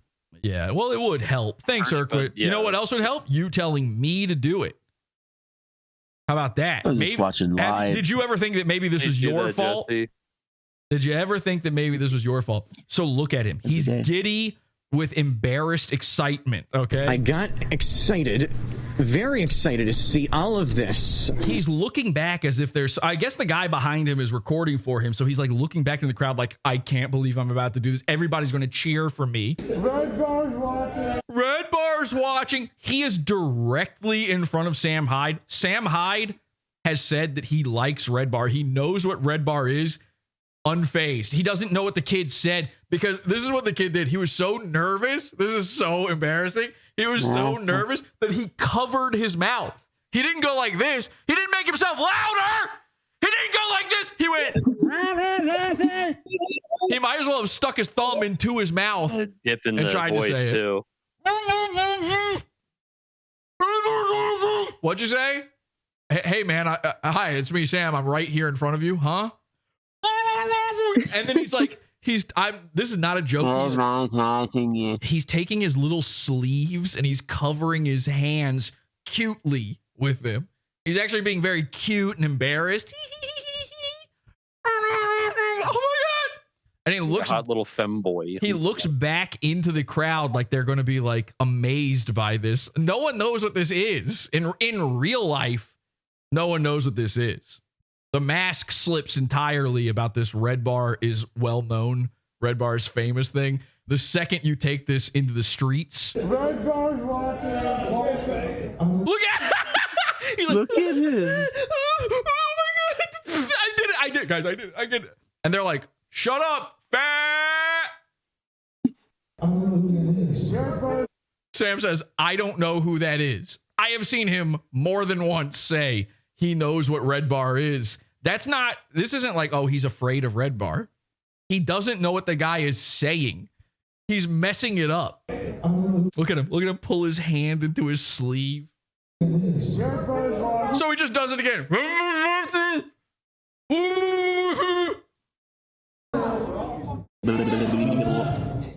And then he just leaves. He starts crawling into the crowd to try to get away from the embarrassment he's caused himself. So look at his friend is like, sit down, sit down. He's being told off by the guy filming. He fucked it up so bad. The guy filming in his head is like, oh shit, Red Bar is going to watch this. We're never getting the $100.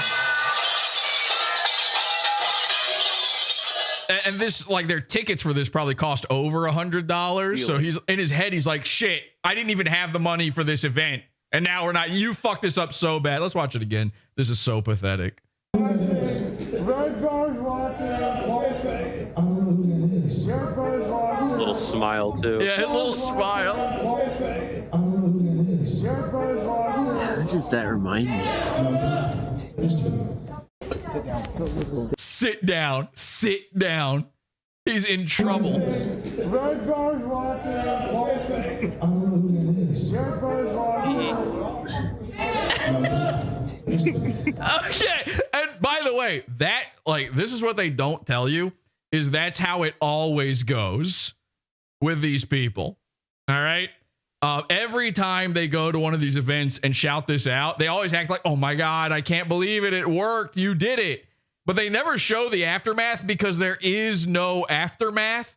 The only aftermath that happens is when the Facebook group starts making fun of the guy for having done this. And that's exactly what they did. By the way, this guy, and again, public profile, I'm allowed to do this, says right here, member of Red Bar Scars Club since June 2020. New guy. Guess what day Red Bar returned to the airwaves with the new studio?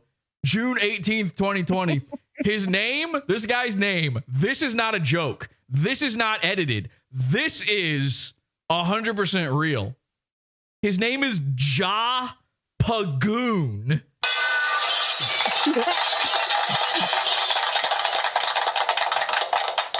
This guy's name is PODAWFUL Goon. That's Dear God magic. You can't make that stuff up. I mean, Pagoon. This was The shared this with me. You guys know The? He sent this to me. I couldn't believe it. I thought he was like kidding around. This is the guy, Ja Pagoon. All right. And then here's the response. Background. Here's the response to what he did. He says, this is him saying it. He put me on stage. It was awesome because I'm a Chad. Let me know if I was in the wrong. So he knows he messed up just by saying that. Someone says, Ja Pagoon, you couldn't possibly be more wrong. Just stop listening to the show altogether, thanks. This is what they don't get. They're all this guy. Nobody hates Red Bar fans more than Red Bar. And in second place, other Red Bar fans. Because it exposes them for being losers. Xander Mack looked more like he put you on stage in a timeout chair as a way of shaming you to the audience. Yeah, what the fuck? He was clearly put in the naughty chair in an act of humiliation. Ja Pagoon says, that was me, by the way, and he was pissed. Like, grabbed me physically, haha, which, by the way, not on camera, doesn't count. You're not allowed, you don't get away with that. You don't get to just say things happen and we have no knowledge or proof of it. Someone says, show me on the doll. Suck me on the doll where he touched you. So we draw the line at children. Oh, listen, we draw the line at children. You're not allowed to make fun of things involving kids, but touch me on the penis where he touched you on the doll. So Parash says, was he doing an ironic set? Which, yes, the answer, it's Sam Hyde. Yeah, he was. Did you just whisper Red Bar's watching to Sam Hyde? Ja Pagoon says, he was mad though. LOL, it was like he just heard a friend's name and kept going. I wasn't scared. I was drunk AF. Someone responds, I thought you were going to piss your pants. Someone else says, props for going through with it, but this is probably the worst heckle ever submitted so far. He sounded so scared while doing it. Not a good representation for Scars Club. Define going through with it. If a heckler makes a sound, but no one hears it, is it still a heckle? I don't want to see one more post about Sam Hyde after this. The anti-Sam guys have officially lost. I don't really care about this. Anyway, boring. Someone says, I don't want to be a Red Bar fan anymore. Another guy says, we're in dark times. Icky, delete your post. Delete before more people see it. Fool's post. If a heckler makes a sound, but no one hears it. Tom, is it still a Tom? Don't you know about turning down your radio for crying out loud in the mud? Holy Lord. What are you trying to say, Tom? Is this the real Tom Gully? Yes. Okay. Nice. Yeah. Hell yeah. We love you, Tom. Tom. Does Red Bar ever watch the Tom Gully show? Fuck no, nobody watches it. I watch it. You had that good one about the vaccine the other day, and and I saw that one. I saw that one where let me tell you about the vaccine. Let me tell you, you did one about Nazis again. You did one about the N-word. I did one about Pervitine. Yeah, exactly. And then you did one about a black guy who bought your shirt. I saw that one. Yeah. That was pretty cool. You know a black guy. I know many. Well, you got to color. stop doing shows about the N-word. That's honestly too much in today's time. I know it. When I say the N-word, I mean Nazis, everybody. I'm trying not to, I try not to say that word around Tom because he starts lighting up. He's like a whole new guy. He starts getting effervescent the second you talk about World War II and Hitler's war machine of the Third Reich. So it was the two-front war. Otherwise, who knows? What you got anything to say about this Red Bar thing? Who knows? I gotta say that at first I told you I liked him because I watched these little clips. But the last time we talked, I very specifically said I've watched him at length, and the more I watch him, the less I like him. I think he's just awful. Thank you. Yeah. Brofister, by the way, says, love the show, Jesse Pod. REDBAR, Jesse Pod. REDBAR is yesterday's news. Comedy Shaman is today's hot new deal. I agree with that. Of course. I definitely agree with it. And also Tom Gully. Someone says, well, all great bits must come to an end sometime. I guess REDBAR's watching is dead now. Yeah. Yep. So here's the deal. We're bringing back PodAwful's Watching You. I don't give a shit anymore. I invented it.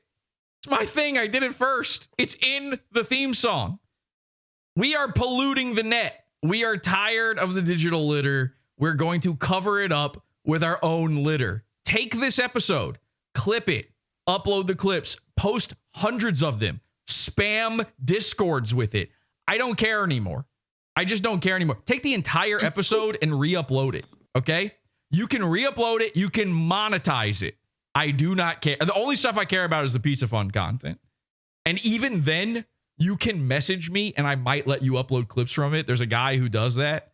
And I almost always say yes. I might give him like one or two little stipulations, but yeah, I don't give a shit anymore. PodAwful's watching you. Oh, REDBAR's watching? REDBAR's watching PodAwful, watching you, watching REDBAR, watching PodAwful. How about that? How about that? Yeah, the bit is over. REDBAR's watching is over. Now, here's what I would like you guys to do, okay? I don't know if you can say this on YouTube. I don't know how Mike gets away with this at all. So I have to be clear about this. What I'm about to say is not a scam, is not spam, is not a giveaway, is not a contest. This isn't a contest. Let's say hypothetically you could make $100 by saying REDBAR's watching somewhere, okay? Let's say that someone was willing to do that. Here's what I'm looking for. Here's what I would love to see. Not a contest. There's no rules to look up here because there is no contest. It's not a giveaway. It's not sweepstakes. It's none of that. There's nothing legal. There's no. This is a social experiment. And if you wound up with money, that's on you. That's an accident that happened to you. Okay. $100 accident that happened to you. Here's what I would love to see for the next episode of the show, the next free episode. I would like to see people go to just everyday normal events and say REDBAR's watching and just see what record yourself. Okay. Take your phone out. And by the way, you can just do this now. There is no, have you seen the Chipotle people, the Chipotle black guys where they're like, yeah, that's right. You better give me a full scoop. All right. You're allowed to, as long as you pretend you're black and a teenager and on TikTok, you're allowed to just no one blinks anymore when you hold up a phone. For some reason, if you have a full-on news-style camera on your shoulder, they start freaking out. But a Walmart-installed security camera and also your phone directly in their face while they're at work, go to the grocery store, ring up all your items, take out your phone, hold it up to the cashier's face, and just say, REDBAR's watching. I need to see the reactions to this. And here's the deal. If you, and again, not a contest, you can't possibly win anything, but maybe $100 would accidentally appear in front of you at some point for an unrelated matter that has nothing to do with this. And I'm not talking around the rules here. This is true what I'm saying.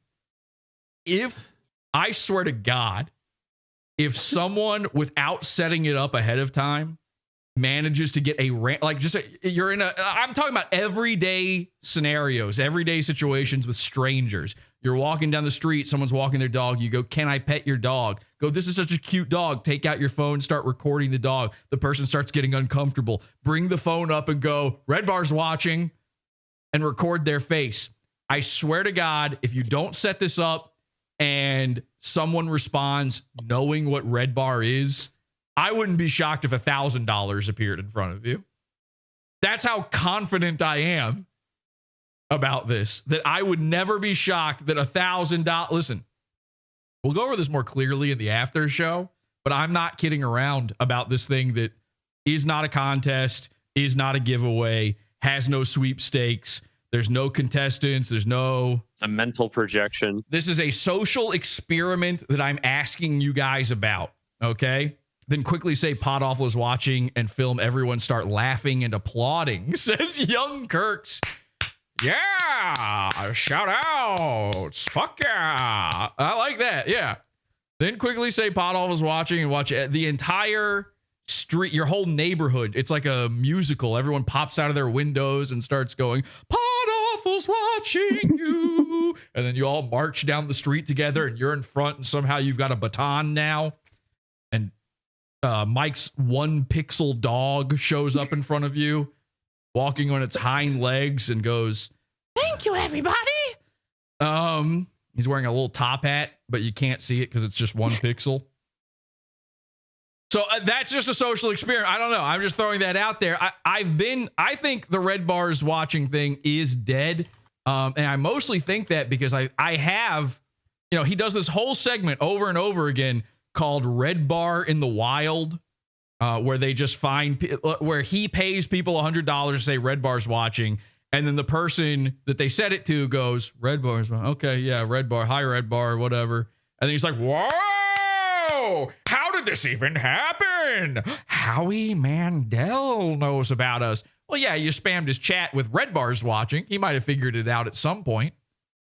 By the way, Howie Mandel, also part of the Blue Glasses gang, friend of the show, Howie Mandel.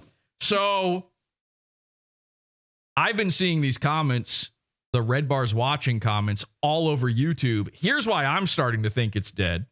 And let me know if you ever see any of these comments as well, by the way. Screenshot them, post them in our cult, podawful.com/cult. We've got a whole Red Bar section. Here's one. This is cock rings how to. This is a video where they show you how to put on YouTube, where you see a man's human penis and they show you how to put on a cock ring. And look at this. Red Bar is watching, it says. Wow, that's crazy. That's nuts. Okay, I guess Red Bar's watching that video. Anal douching, the visual guide. Red Bar is watching. Okay. Removing butt hairs using Nair cream, a visual guide. Red Bar is watching. A lot of butt related stuff here. I don't know where that's going. It says, oh, this is from Packers fan HIV. Packers fan HIV. Red Bar is watching, and the video is testing new overhyped viral makeup launches. Worth the hype? Probably not worth the hype, I would guess. What is the best type of incontinence product? For me, hashtag adult diaper. Look at this. Red Bar is watching, says a guy called Disco Daily Diggs. Wow, that's crazy. Dating a younger woman, 6 tips to win a younger girl. Red Bar is watching. Huh, okay. How to give yourself an enema /douche / clean inside your butt. What? Just in case you didn't get the meaning from enema or douche, just go ahead and spell it out for you there. Clean inside your butt. Well, I wonder what happened on those. Oh, Red Bar's watching. That's crazy. I like this experiment. This is an experiment that could go on forever. I mean, this one right here. I would love to know all of it. Like, we know Red Bar's watching PodAwful. Think of all the other places that Red Bar is watching. We got to find it. We got to start documenting what Red Bar watches. All right. Here's one. The tape up and pull up approach from Diaper Dynamo. It says right here, Red Bar is watching. That's crazy. 4 self-diapering techniques for you to try. Go ahead. Give it a shot. Here's one. Red Bar is watching. Well, what is he watching? Why do we want to disguise our diapers? If others want to look, let them look. Let me tell you about Red Bar's watching diaper videos. So, wearing adult diapers discreetly. Do we get it? Does everybody understand the bit? No. Keep going. Okay. Wearing adult diapers discreetly at work and changing your diaper while standing up. Red Bar is subscribing. Oh, yeah. That one's a little bit more specific. That's fun. Switch it up a little bit. Here's one. Packers fan HIV again. REDBAR is watching. And then this comment says, gooning has changed my life for the better. Thank you so much. Colorectal disease journal. That's a serious topic. REDBAR is watching. 5 types of urinary and bowel incontinence. REDBAR is watching. 10 tips for better gay sex. I might have to look some of these videos up. REDBAR is watching. Sounds important. Gay guy helps straight boy bottom for the first time. What does that even mean? Well, I'll have to ask REDBAR because he is watching. No more embarrassment. How to cope with incontinence confidently. A lot of incontinence stuff. REDBAR is watching. REDBAR is subscribing. And then how to wear adult diapers responds, thank you for your support. All right. That was fun. Good bit? Yeah. Okay. Great bit. Great bit. All right. Well, thank you guys. We're going to go to a new topic here, so I'll see you in a bit. Bye. And we have got, what do we got here for you? Oh my God. We have an insane Diet Beast here coming up. This episode is going way longer than I meant it to, so we're going to kick it into overdrive. Let's go into the lightning round of the show.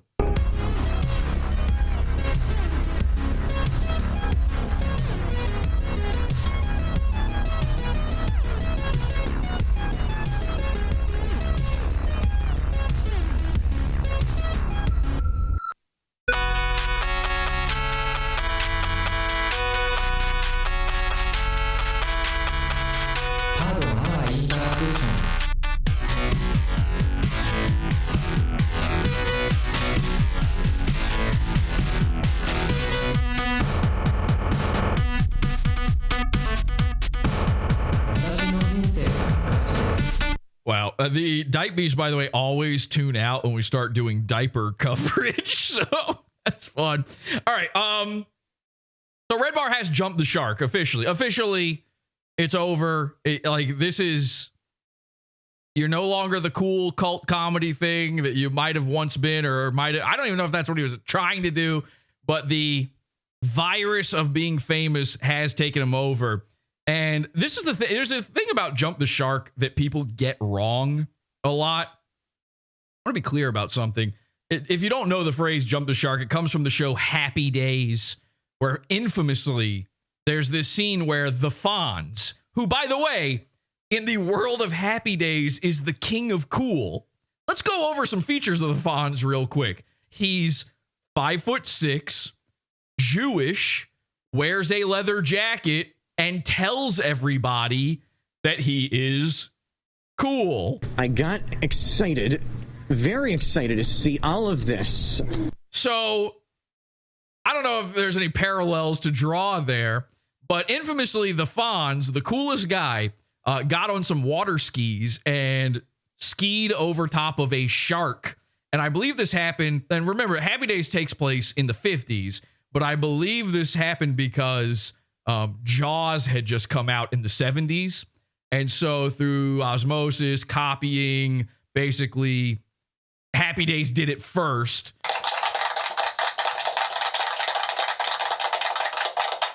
So the joke of it is that that's when Happy Days lost its footing.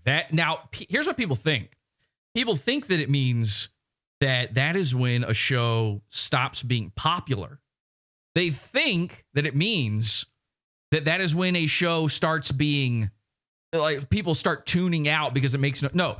It just means that the show is no longer what it once was. It's lost its own plot.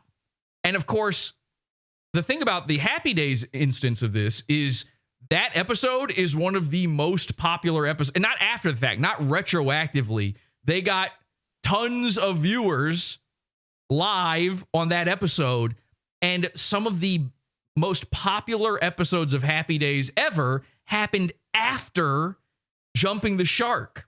The entire Mork and Mindy spinoff came from a Robin Williams appearance after Jumping the Shark. They were never more popular than after jumping the shark. Just something to think about. So let's go to one of the biggest nerds I've ever seen and one of the most pathetic dyke beasts you will ever encounter. I don't know this guy's name and I refuse to learn. Is that okay? This is called My REDBAR Setup. And on a previous installment of REDBAR Dyke Beasts, I showed you that all of the guys in REDBAR's Facebook group love showing their REDBAR setup, which is them sitting in front of a TV watching REDBAR, and then they show that they've got their plate, their decanter of alcohol, their Mersh style decanter, their bong, and their dog. And that's somehow supposed to make them relate to Mike David instead of look like a dork. Here's this guy. This guy wanted to outdo them all. Okay. Wait a second. Here we go. My REDBAR setup. Watch this. All right. So REDBAR is going live. So now here you go. So here's a guy and he's in a suit because he doesn't get REDBAR. And he's got a BMW. Once again, ladies and gentlemen, they're all the same. Every single one of these guys, they're Mersh, basically. He's showing off that he's got a Beamer. So this guy, he doesn't understand what it is, what the cool part of REDBAR is supposed to be. He thinks it's being just that Mike lies and says he's rich. By the way, how do you think he paid for that studio? In the middle of his biggest health crisis of all time, he's constantly seeing the doctors. It must have been draining his bank account. He somehow moved halfway across the country, ran out of money, and had to stop in Arizona. I don't know if you know this. REDBAR moved from Chicago, and he meant to move to LA. He talked about moving to LA for years. And then halfway there, they're in Arizona, and they're like, fuck, we don't have any money. We're done. Shit, stop the car. I guess we live here now. I've never even seen that before. It's never happened in the history of human beings ever, outside of, just hunter-gatherers. Since the highway system was developed, rarely has anybody just gone, well, this is where our gas tank got us. We live here now. So they moved to Tucson, Arizona. Okay? Which is crazy. So, and how do you think they built that studio there? He had to have been running out of money. This was in the middle of COVID, by the way. Inflation going up like crazy. Healthcare bills going up like crazy. I seem to recall news stories about some mischievous little black folks taking out PPP loans during COVID that they never paid back for businesses such as Reparations Inc. and we about to get ours.com. They're brand new businesses they started. Just something to think about. All that new equipment, all that big new commercial space, a brand new apartment, middle of COVID. I don't know, just interesting stuff. So Mike pretends he's rich. This guy thinks, how do I look rich? I'll show that I drive a shitty BMW and I wear a suit, a madman suit. Mike hasn't been a madman since 2012. So now he gets into his Beamer. Okay. Beamers are very important to these guys. By the way, he's in a public garage, so already poor. Here he shows, I got to stop this audio. Unfortunately, we're going to have to stop the audio for a little bit because it's a copyrighted song. So he shows that he's driving out of this this is like the shitty garage that everyone uses in an apartment building. So you live in an apartment, that's not rich either. By the way, I don't care if it's like a really nice condo, you're still poor.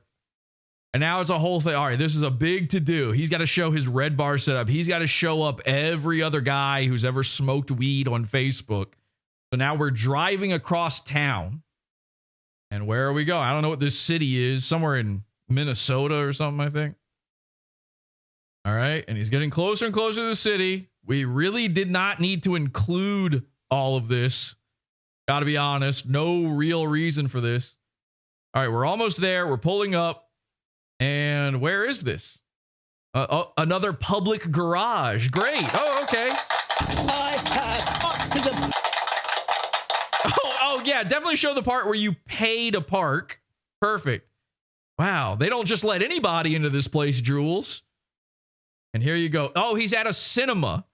Wow, that's okay. So he's going to do now. All right, now you know the bit, by the way. Bit over, he's going to watch it at a movie theater. Which, by the way, if he's going to watch it at a movie theater, then I might as well let you guys watch it on the big board.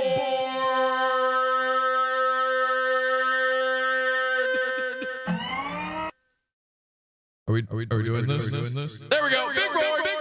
Big board.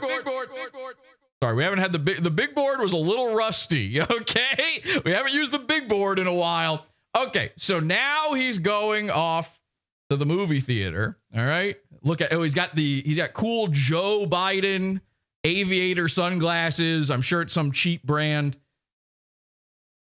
And look, he's got the keys. It says closed on the door. He's got the key. This is his own private movie theater where he is illegally, he's actually an employee there, and he's illegally opening it up just to use it for himself against his boss's wishes.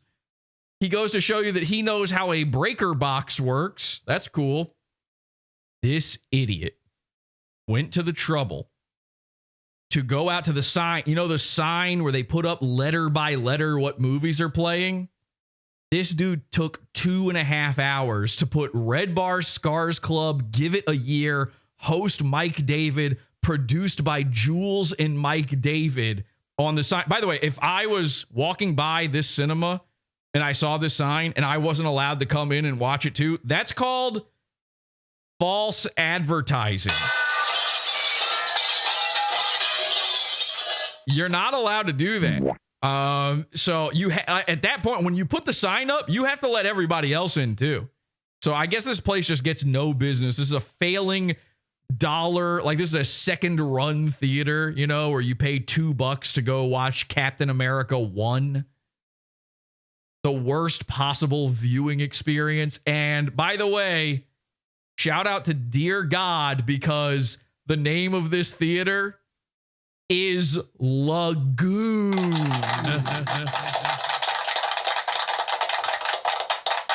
So we had Pagoon, now we have Lagoon. It couldn't get any more embarrassing for these people. It's like they're trying to make me cover this stuff. It's like they want me to see how big of a loser they all are. Okay, yeah, we get it. You turned on the light. This isn't impressive. I know how a breaker box works too.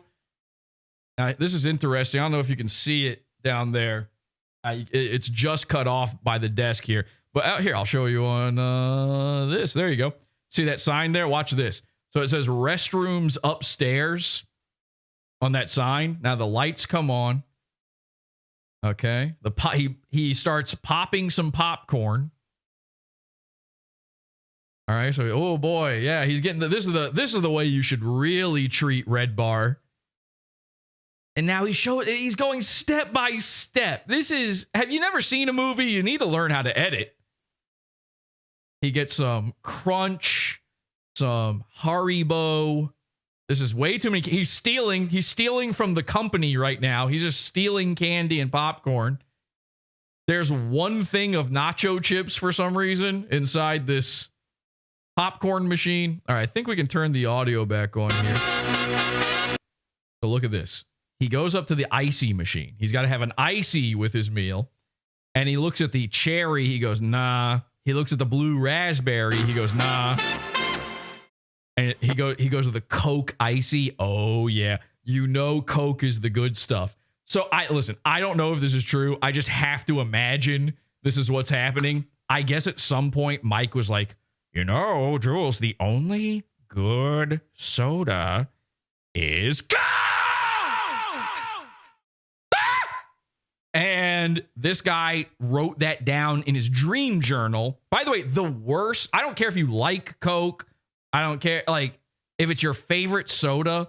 The absolute worst flavor of icy is Coke. I don't think even Mike David himself, if he saw you get this, he would probably wonder if you're okay getting the Coke flavor. I've only ever seen one person get the Coca-Cola flavored Slurpee. I was in a 7-Eleven. I was 12 years old. And I'm not kidding. This was my first experience with a trans person. Back then, trans people were called transsexuals. At some point, they managed to Pokemon evolve. That's right. We hit it again. Another episode into transgender. They transed their sexual to their gender. Somebody got their wires crossed at some point. I don't know what's going on, but their sexes became their genders became their children, and their children became the line we don't cross, so we won't think about it any harder. And at that point, I had never even seen or heard of a transsexual before. And I'm standing there getting the cherry, the normal human flavor of Slurpee, cherry Slurpee. And all of a sudden, this cowboy boot wearing, denim clad, like full Canadian tuxedo with a 10-gallon hat on, trans, female to male, by the way. The most uncommon type. I mean, this was the 90s. This was bizarre to see. Full on jangling spurs, moseys up to the Slurpee machine. Cha-ching, cha-ching, cha-ching. Gets out the cup, puts the lid on, puts the thing on there, tries to get the Coca-Cola Slurpee out of the machine. And you can see it spinning in there, but nothing came out. And this gender looked over it. I'm there with my mom. I'm a boy. And this, I don't know what to call. I don't know if I'm not trying to be phobic here in any way. I don't know if it was a he or a she or a what. But this thing looks over at us and like they've stippled on a 5 o'clock shadow. You can tell they just drew it on dot by dot. They look over at us and they're like, the Coke ain't coming out the machine.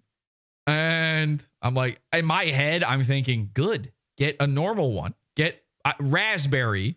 Blue raspberry would be a better choice than Coca-Cola. What are you, insane? Or mix them all together, do a suicide, a hurricane. And then the trans said something to me that I'll never forget. It's entered my lexicon permanently. We're like, yeah, I don't know. It looks like there's Coke in there. And they look me dead in the eyes. Again, I'm a child. There's a line you don't cross. They look me dead in the eyes. Okay. And they said, they done hoodooed me. I don't know. I don't know if that story even had a point, to be honest. They done hoodooed me. And I look over at my mom. I'm like, they done hoodooed me? I didn't know what hoodooed meant. And we were saying that my mom and I were making fun of the... I mean, are you allowed to say this? We're not making fun of the trans person for being trans. But we made fun of the transsexual the entire ride home. Going, they done hoodooed me. Hey, Mom, are we having lunch tonight? You don't have lunch at night. You have dinner. Oh, they done hoodooed me. You're going to start saying hoodoo. I promise you will say it. They done hoodooed me. Oh, I'm sorry. Yeah, you're right. Let me go over. Let me help you out. And then we walk over to the counter and we say, hi, excuse me, big fat black guy who works behind the counter and is smoking inside the 7-Eleven. I don't know if you noticed the gentle lady over there by the Coke, but they done hoodooed her. Is there anything you can do about that? Hi, yeah, complete, like, bafflingly foreign Indian guy who works at 7-Eleven. Is there any way you can unhoodoo the machine? They done hoodooed me. They done hoodooed you? They done hoodooed me. And then she jangled. She just left. She needed the Coke one so bad. Hoodooed? Yeah, that is something you could say to a trans person, I guess. Who, dude? Okay. So he gets the Coke one. They done hoodooed me. Jesse hoodooed me with this story. They done do to me?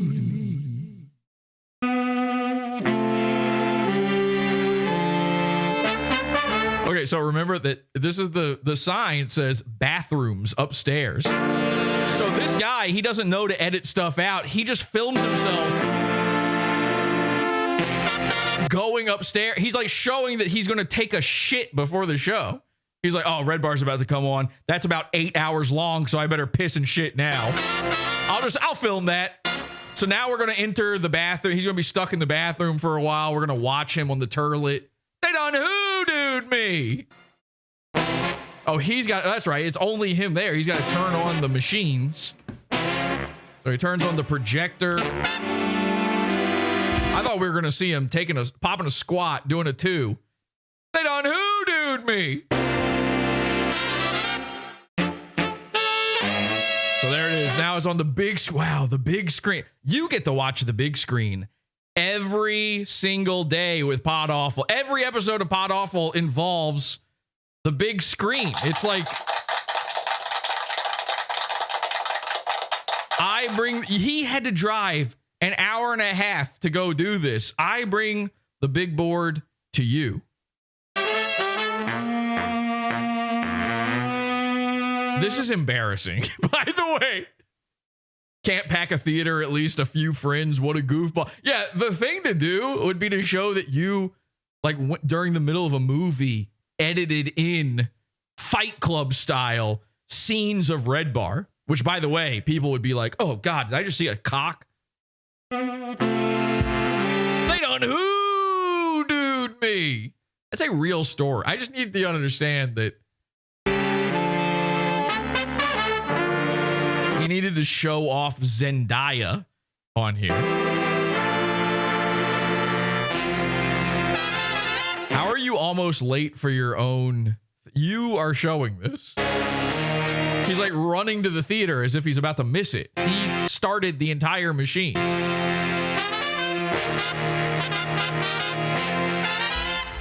And now you're under my control. All right.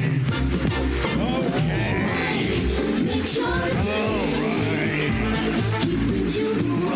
By the way, this intro music is this is just stolen from another show, the Mike Douglas show. People think he made this. This is from a 70s show with another guy named Mike. Disclaimer, I did the scrolling disclaimer first, by the way.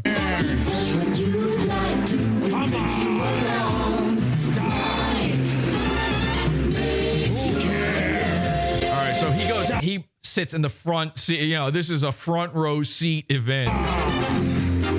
It's funny, but for the wrong reason.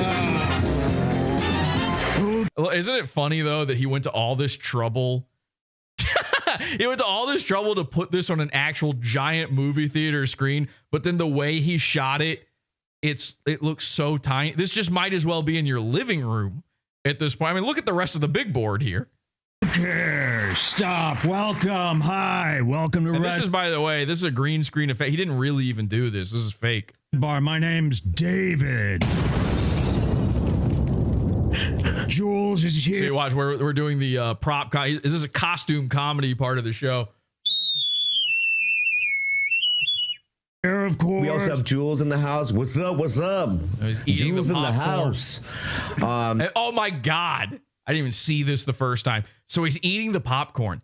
He had to drag. He didn't show himself doing this.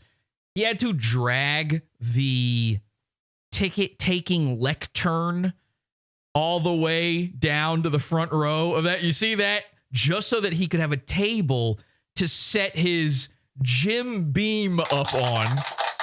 Because they have to show you that they're drinking along with Mike. That's always part of it. That's how pathetic this is. This is going to be a very difficult podcast to do. Yeah. Just got back from... He's still wearing the sunglasses, is in the middle of a dark theater. Man, it's been an exhausting week. Yeah, I had my big special, of course. I've been doing a podcast tour for that. Hot crossed buns. Are people just sitting there, like the Red Bar guys, they watch this and they're losing it. A character.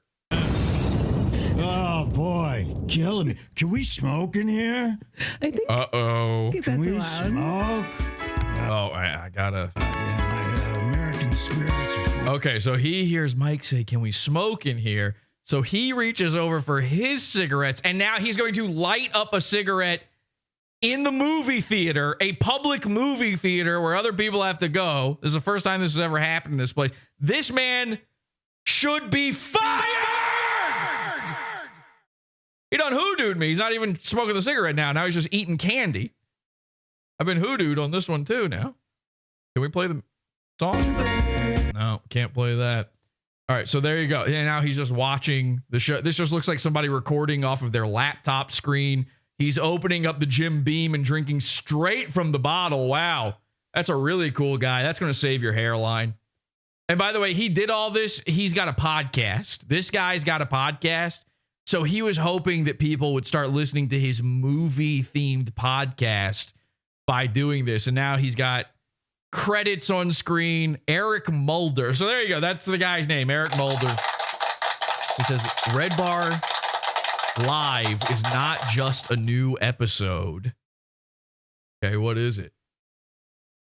It's an event and should be treated as such. Okay, well, you're a dork and you should be treated as such. They done hoodooed me. All right, there you go. I don't know, man. This is what they're up to. That's what they're doing. This is what they all have to. Oh, by the way, I forgot to let's get rid of the sorry, I don't remember how to do anything anymore. Let's get rid of the big board. Bye, big board. And let's go back over to this screen. I forgot to tell you about this. This is something I need to show you. We have a new feature of the moon base. I'm sweating. Look away. Look away. Look away. All right. There's a new feature of the moon base now. And I don't know if you noticed a difference, but we've got a new feature here. It's here in this area somewhere. Let me explain this for a second. So speaking of polluting the net, speaking of, pumping the fake numbers, REDBAR doesn't do anything without first seeing somebody else do it first. And he copies all of the people that are the biggest names in what he makes fun of. Howard Stern, Opie and Anthony, Mancow. Who else? I don't know. Joe Rogan. So Joe Rogan, I don't know if you guys have ever noticed this. The entire internet is now littered with these clips. On your YouTube recommended feed, everything is just clips of shit that you're not interested in. I tell YouTube every single day, not interested in the 50th Sam Hyde clip channel, not interested in the 500th REDBAR clip channel. These are just the ones I know you guys know. I get clip channel shit like that all the time. And the first one I ever noticed years and years ago was Joe Rogan. I don't watch Joe Rogan. I'm not interested in it. I'm certainly not interested in the man's clips. He's a sentient pile of deli meat. And at some point, somebody in his organization had the bright idea. They go, this guy, I was just thinking, I was about to say Joe Rogan, this guy's trying to fill 3 to 4 hours with good content and he can't do it. Like, it doesn't matter how many Jewish guests he brings on. Leather Apron Club. Sorry, we did the numbers.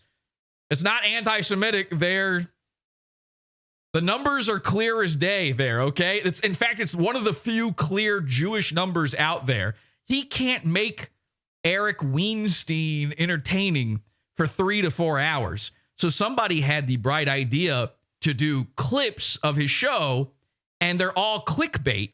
You click on them because the title looks really good, and they've got this very specific type of thumbnail. I think everybody knows what I'm talking about here. It's got Joe on there. It might have the guest on there. And then in the middle, whatever they're talking about is on the screen, or not on the screen. It's on the thumbnail, and it's highlighted in a green box, right? We've all seen this. And then everybody started ripping that off. So now like Andrew Schultz has thumbnails like that. And REDBAR was doing thumbnails like that. Actually, hang on a second. Let me Let me just grab, I don't know. Let me grab an image of REDBAR here for a second.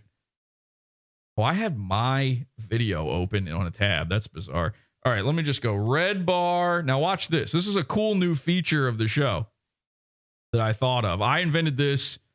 Hang on a second. I didn't think this part through, though.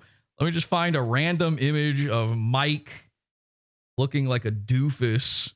Here we go. That was easy to find. Open image. Oh my God, it's so tiny. Is this from Instagram? Yes.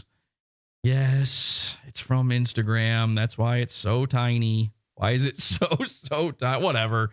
We'll just blow it up. Bad quality. There we go. Okay, now watch this. Look at this.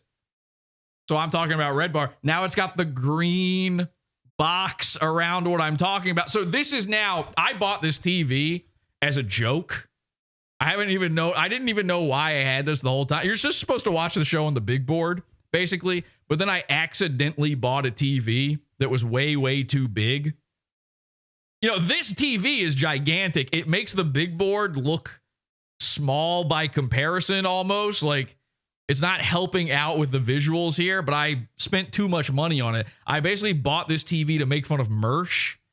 And so I was like, okay, I guess I got to use it. It's way too big, but I guess I have to use it. So I installed this screen in the moon base, and the whole time I haven't known what to do. So then I figured out, I was thinking about Mersh and his bezels.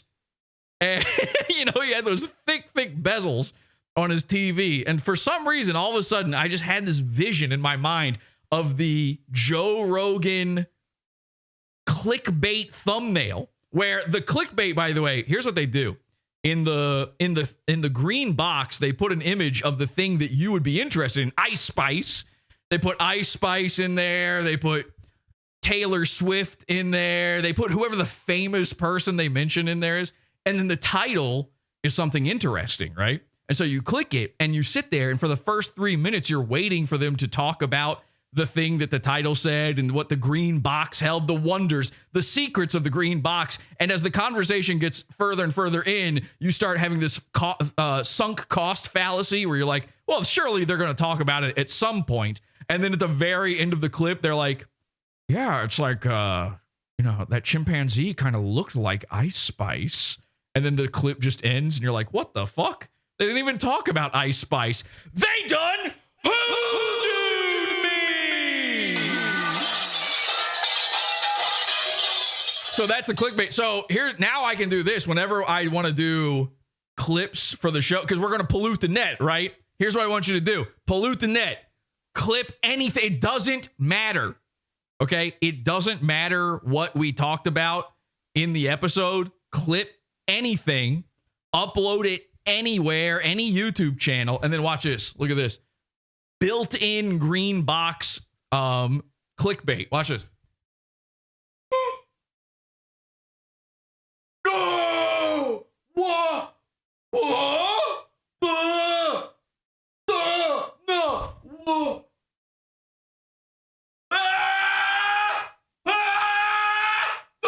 They done hoodooed me! Okay. Screenshot any of those. And we can do this with anything, too. See, this is a great little bit. Let's think. All right, how about this? Now we cook with gas. Watch this. I want to bring up another thing here. Okay, sure. Let me just open this image.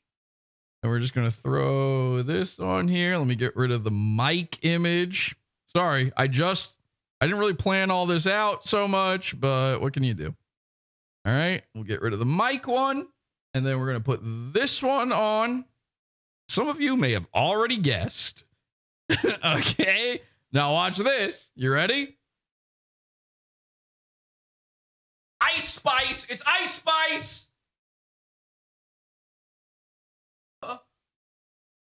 Oh, the thing about Ice Spice is, ooh. Get it? So, yeah, I put a bunch of green around my incredibly big, expensive TV. And now I can fake my numbers. I can make these fake clips. Because the whole scheme with these clips, and the reason REDBAR started doing all those clips years ago, he said it in the intro of the show there, it's to juice that algorithm. Nobody wants to sit through 8 hours of shit to get to the thing that they actually want to click on. And it's now been proven that the thing that people want to see and what they want to click on is celebrities. That's it. That was the secret all along. What made REDBAR famous? He started talking about celebrities, right? You can, by the way, you can screenshot any of these little weird movements I'm doing too. Remember when I pointed with my mouse? That's something. Nobody's stolen that yet, have they? I point with my mouse. So REDBAR started talking about whatever the thing of the week was, you know, Revenge of the Sith style, basically. Just talking about whatever was on Twitter that day, whichever celebrity came up in the news. He'd find an excuse to talk about it on the show. He would come up with a fake excuse so that he could then clip that, have the thumbnail with the little green box. We do know what I'm talking about, the green box, right? No one was lost during that part. Does everybody recognizes? Because if nobody knows what I'm talking about with the green box, we're going to be intro. Actually, let's do this. Let's bring up, hang on a second. This is going to get meta. Okay. We're going to do a little meta thing here. Joe Rogan clip thumbnail. All right. Look at that. Look at that. This is the first result here. Oh, it's cropped a little funny. Oh my God. This is how to make a podcast YouTube thumbnail. Look at this. This is perfect. This rules. All right. Look at this. Look at this. Look at this. Look at this. This is how to make the best YouTube Joe Rogan style thumbnail ever. And it's a guy pointing at a green box with Joe Rogan and his green box with the Joe Rogan logo in it. So look at this.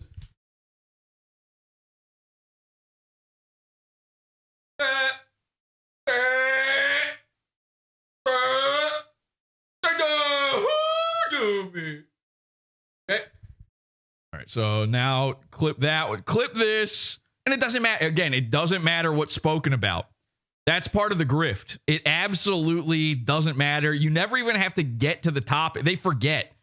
This is the thing, is they just assume everybody watching is so stupid that they're going to forget why they clicked and then watch it all the way through anyway. And the saddest part is they're right. That is what's going to happen.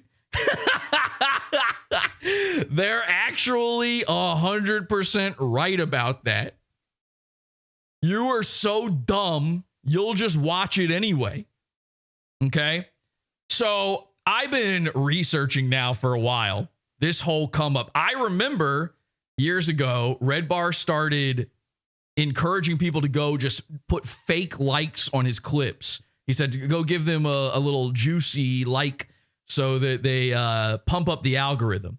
And then he started all of a sudden out of nowhere, despite having no success. They weren't getting any views. He had less subscribers on YouTube at one point than me at the same time. And all of a sudden, his numbers just started going crazy. And you might think, oh, it's as easy as uploading a clip. It's as easy. You just put REDBAR in the title and people start clicking on it. All of these REDBAR clip channels now exist where all they're doing is talking about, you know, whatever the latest clip is from REDBAR. They have 100,000 views on them. I dare you to try that. I dare you to upload a random REDBAR clip and see how many views you get. Because it doesn't work like that. Something stinky is afoot. And a foot is also stinky. So I had to think about this. And I remember him celebrating every time he hit a new milestone of YouTube subscribers. And he would buy himself these fake YouTube plaques. And obviously the bit there is that it's fake. But they never say that. And remember, most of his audience is... I have autism. I can't help it. So they don't get it. I get it, obviously. They don't get it. They think it's real. They think he's really getting a plaque for getting 18,000 subscribers or something like that. Now, if you're willing to pay people $100 to send out, to say REDBAR's watching, if you're willing to buy yourself plaques, why wouldn't you just buy yourself views? You know, like Royce Lopez. Why wouldn't you just buy yourself subscribers? This thing happened the other day on Twitter where they privatized all likes. Okay, you can't see who likes what anymore on Twitter. And I decided to experiment a little bit with this. I tweeted out something, and this is coming back to REDBAR, don't worry. And actually, it doesn't have to, because fuck you. You already clicked. Sunk cost fallacy, retard. Duh! So, hang on, let me find it. Okay, I tweeted this out. I said, now that likes are private, and this is something, by the way, this isn't like groundbreaking shit.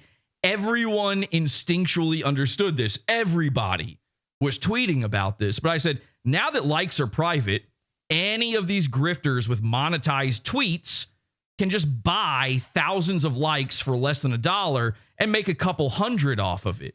And I know that because we know for a fact, we proved that Royce Lopez bought his followers on Twitter. He had 40,000 followers on Twitter and got like 4.5 likes on a post. For some reason, he never thought to buy the likes. Now, Twitter posts are monetized. You can make money from tweeting. So why wouldn't that incentivize people now that you can't see who's liking? You can't see that it's a jumbled up mess of characters. It's just some Chinese guy hitting like on it. Why wouldn't they buy likes? You can pay less than $1 and get thousands of likes on Twitter. You following? Now, this tweet I made got 2,000 likes on it. Now, some of them have now been removed. It says 1.8 thousand, but within an hour, I had 2,000 likes on this tweet. Well, that's because I did some exploring, and I looked into buying likes, all right? And I found a service and bought 2,000 likes for this tweet, and it worked. Now, the craziest part about this is people started seeing the tweet that normally would not have seen it. The algorithm got boosted. It ended up in people's For You on Twitter. And I started getting guys who would never have normally seen any of my content, any of my tweets. I started getting these guys replying. They have 60, 50,000 followers, and they're crying in my mentions because I'm basically exposing their grift. They're going, that's not how it works. You don't get paid off of likes. You get paid per verified user who sees your tweets. Of course, they're completely ignoring the fact that what I'm saying is you buy the likes and it juices the algorithm.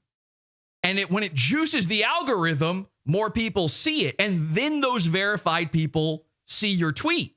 And then you make the money. And I know this because the guy complaining about it, saying it doesn't work that way, was a verified user who saw my tweet because I bought 2,000 likes on it. Now, I want to be clear. I've never done this with any other tweet. I'm not buying any views on YouTube or any of that stuff. But I did this as a test for this episode. Knowing this episode was coming up, I saw that private thing because I started thinking about it. Likes are private on Twitter. Everyone instantly understands that something fishy could happen as a result of that. That is an inherent, obvious thing that we all understand.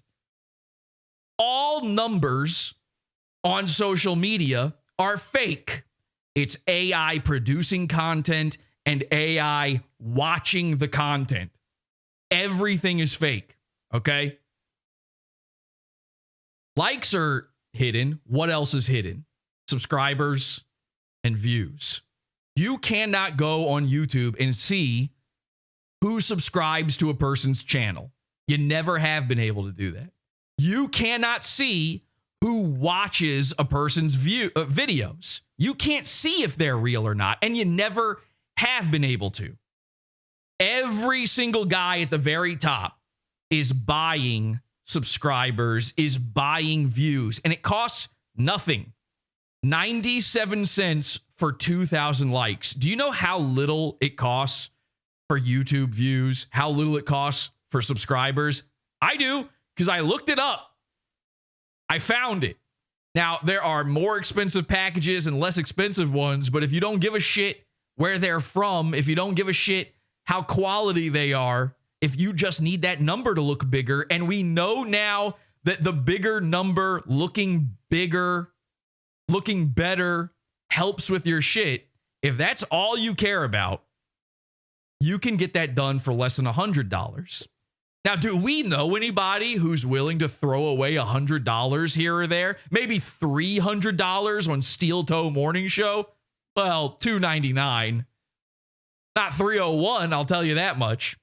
Do we know somebody who could maybe even afford $375 if you really twisted the screws on them? When you go through, type in REDBAR clips into YouTube's search. And when you go through there, there are tons of these channels. And the interesting thing is, not one of them existed before Mike stopped uploading clips to his own YouTube channel. His own YouTube channel stopped being a necessary thing for him to get people to watch the show, because now he had other people doing it for him. But if he's got other people doing it for him and those videos don't get viewed, it looks bad on him.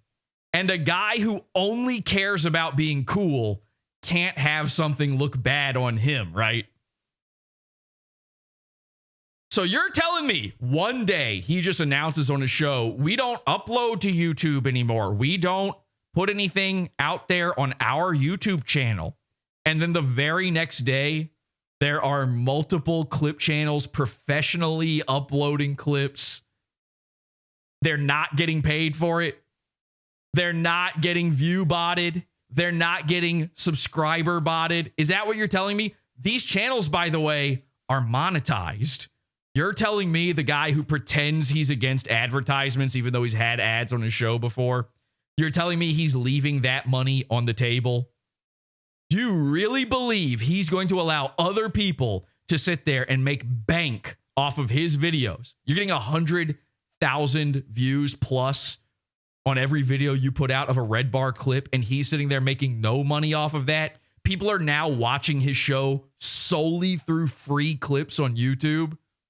You think he's not involved in that? Listen, is it proof? Nah, it's not proof. I don't have concrete proof of any of this, but I've got my gut. I've got my instinct. I know, just like everybody else did, that when you hide the likes, fishy things can happen. If you understand that, you gotta understand the rest. Now, speaking of cool, speaking of trying to look cool, always trying to be cool, never trying to be called out, there's one other thing that really needed to be called out. In fact, it needed to be called out for years. And I called it out back in 2013. And it kind of, oh my God, this just happened. Holy shit. This is crazy.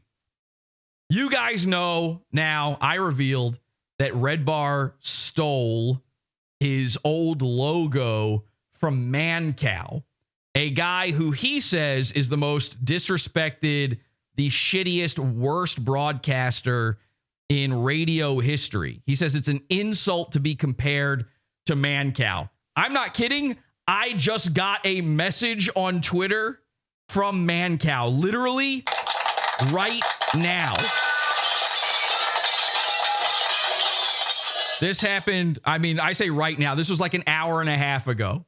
An hour and a half ago, ManCow messaged me because I messaged ManCow. All right, take a look at this. He gets to be, whoa, they done hoodooed me. Make that the title of this clip. They done hoodooed ManCow. Okay, This is real. This is a live. This is my inbox. This is my live Twitter thing here. DM from Mancow at Mancow Muller, official Twitter page for the radio legend Mancow. All right. I said, hey, Mancow, just want to know if you ever heard of this guy, REDBAR Radio. He's from Chicago, just like Mancow. They're both from Chicago. Does this logo he used for 10 years remind you of anything? And then we've got the REDBAR logo on red. We've got the full head logo next to REDBAR with this font. And he responds, this is real. Mancow responds, total ripoff.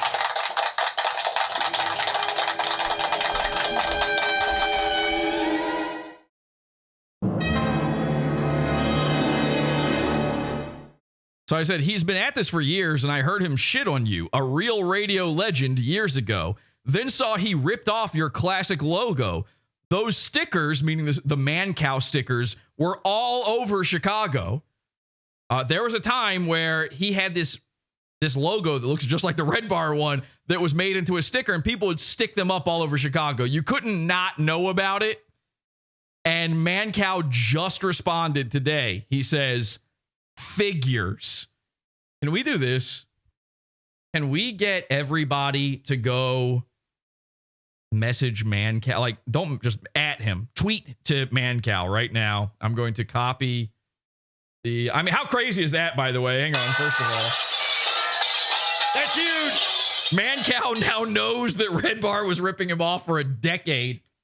Here is Mancow's @ on Twitter. I just posted that in the chat room. Can everybody... Yeah, see, this is real.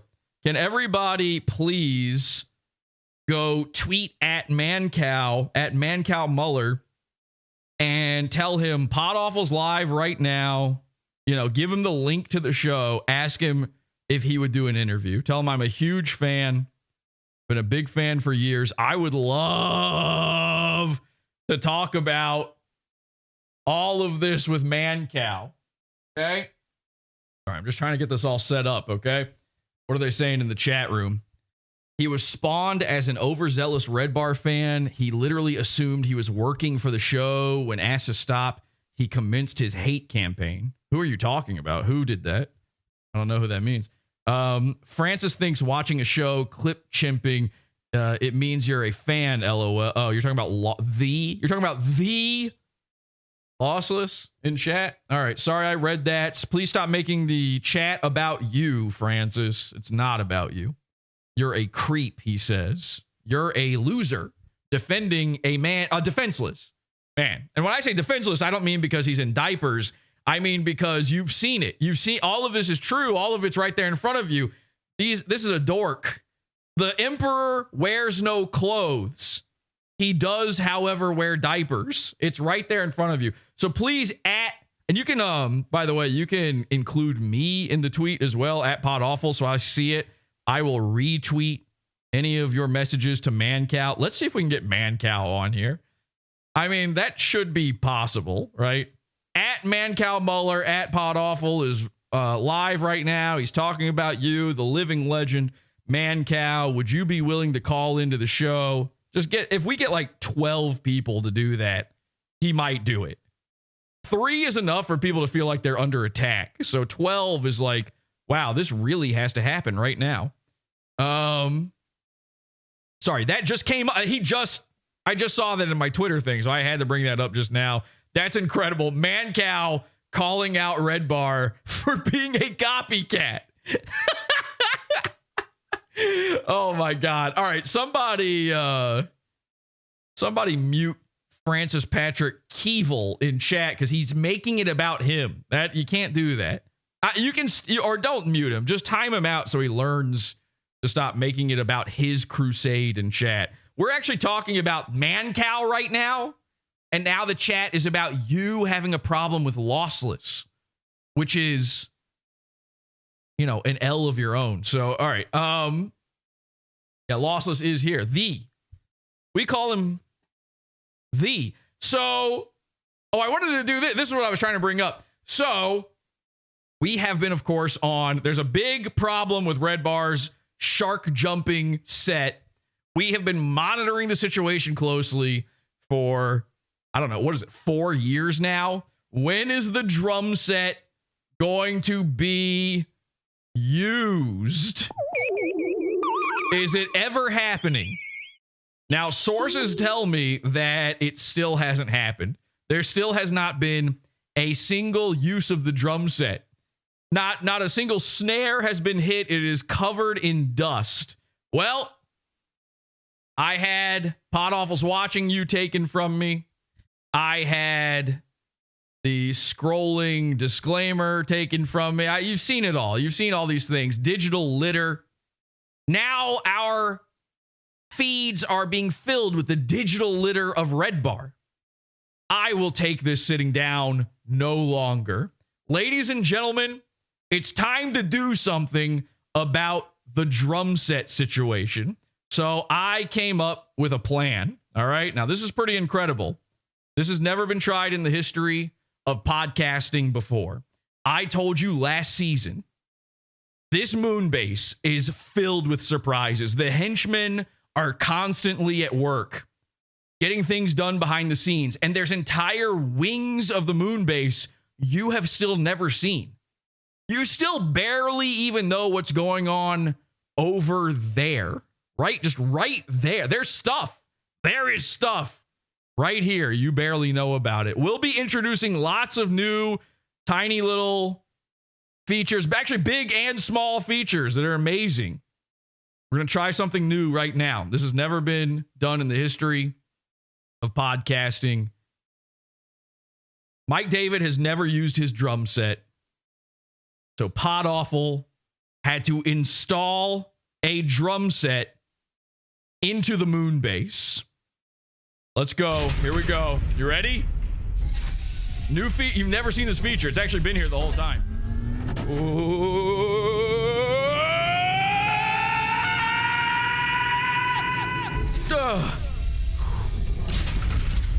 Ladies and gentlemen, the PodAwful drum set. It's real. The moon base, the infinity desk here is my battle station has been installed in a rotating room so that I may monitor the activities of all of the henchmen all over the moon base at any given time. We are able to rotate and move into any wing, any section of our moon base, and the henchmen just got this installed. A beautiful new drum set, and look at that view. Look at that wonderful view. Now, who will use their drum set first? Okay, this should be an easy one. Who will manage to get up from behind their desk, walk around, sit down behind their drum set, and just play ba-doo ba-ba-da ba-ba-doo ba-ba-da ba-ba-doo ba-ba-da ba-ba-doo ba-ba-da ba. If Mike can even walk, people say he's in a wheelchair. If he can walk, this should be over. Who will use their drum set first? It's never been done before. Look at that. But we've got some toms, a snare. Look at my ride. You could pimp that ride. So just had to show that off real quick. Okay. So this, and by the way, this is a thing. We've got entire wings of the moon base that will be seen throughout the history of our show coming forward. You've never seen anything like that before, but yeah, we do have a drum set now. So that's pretty cool. Now I am learning the drum. I'm not going to play it today. I got it. Number one, I'm a sporting man. I want to give the man a chance. You know, I've been learning my instrument here.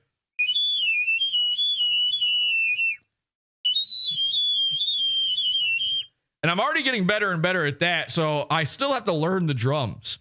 We're going to give Mike a chance. Who will play their drum set first? This is a new feature of PodAwful's Drum Watch.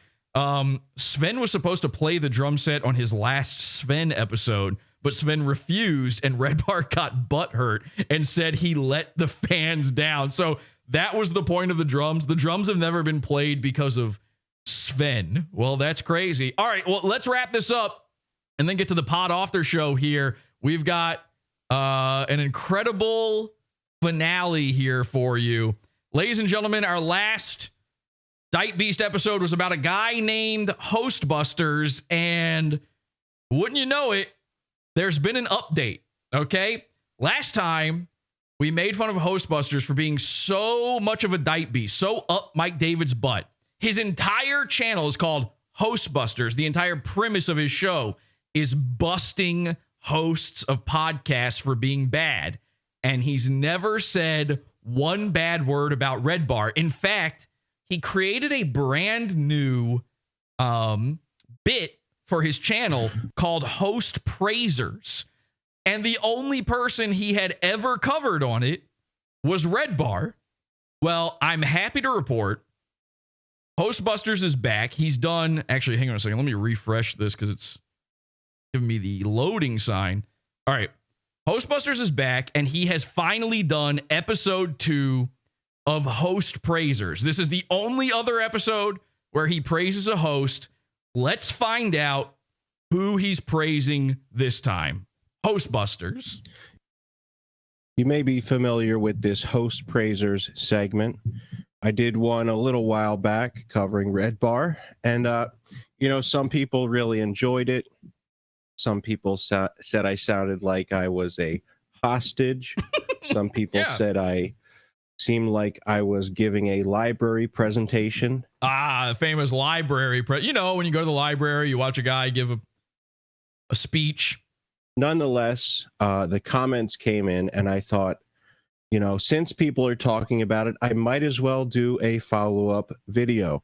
Okay, so a new Host Praisers. Perfect. We can't wait to find out who it is. So this is another Host Praisers segment. And again, he's not only done this, there's only 2. I looked at the channel, there's no more than 2. This one is once again covering REDBAR because... Okay, well...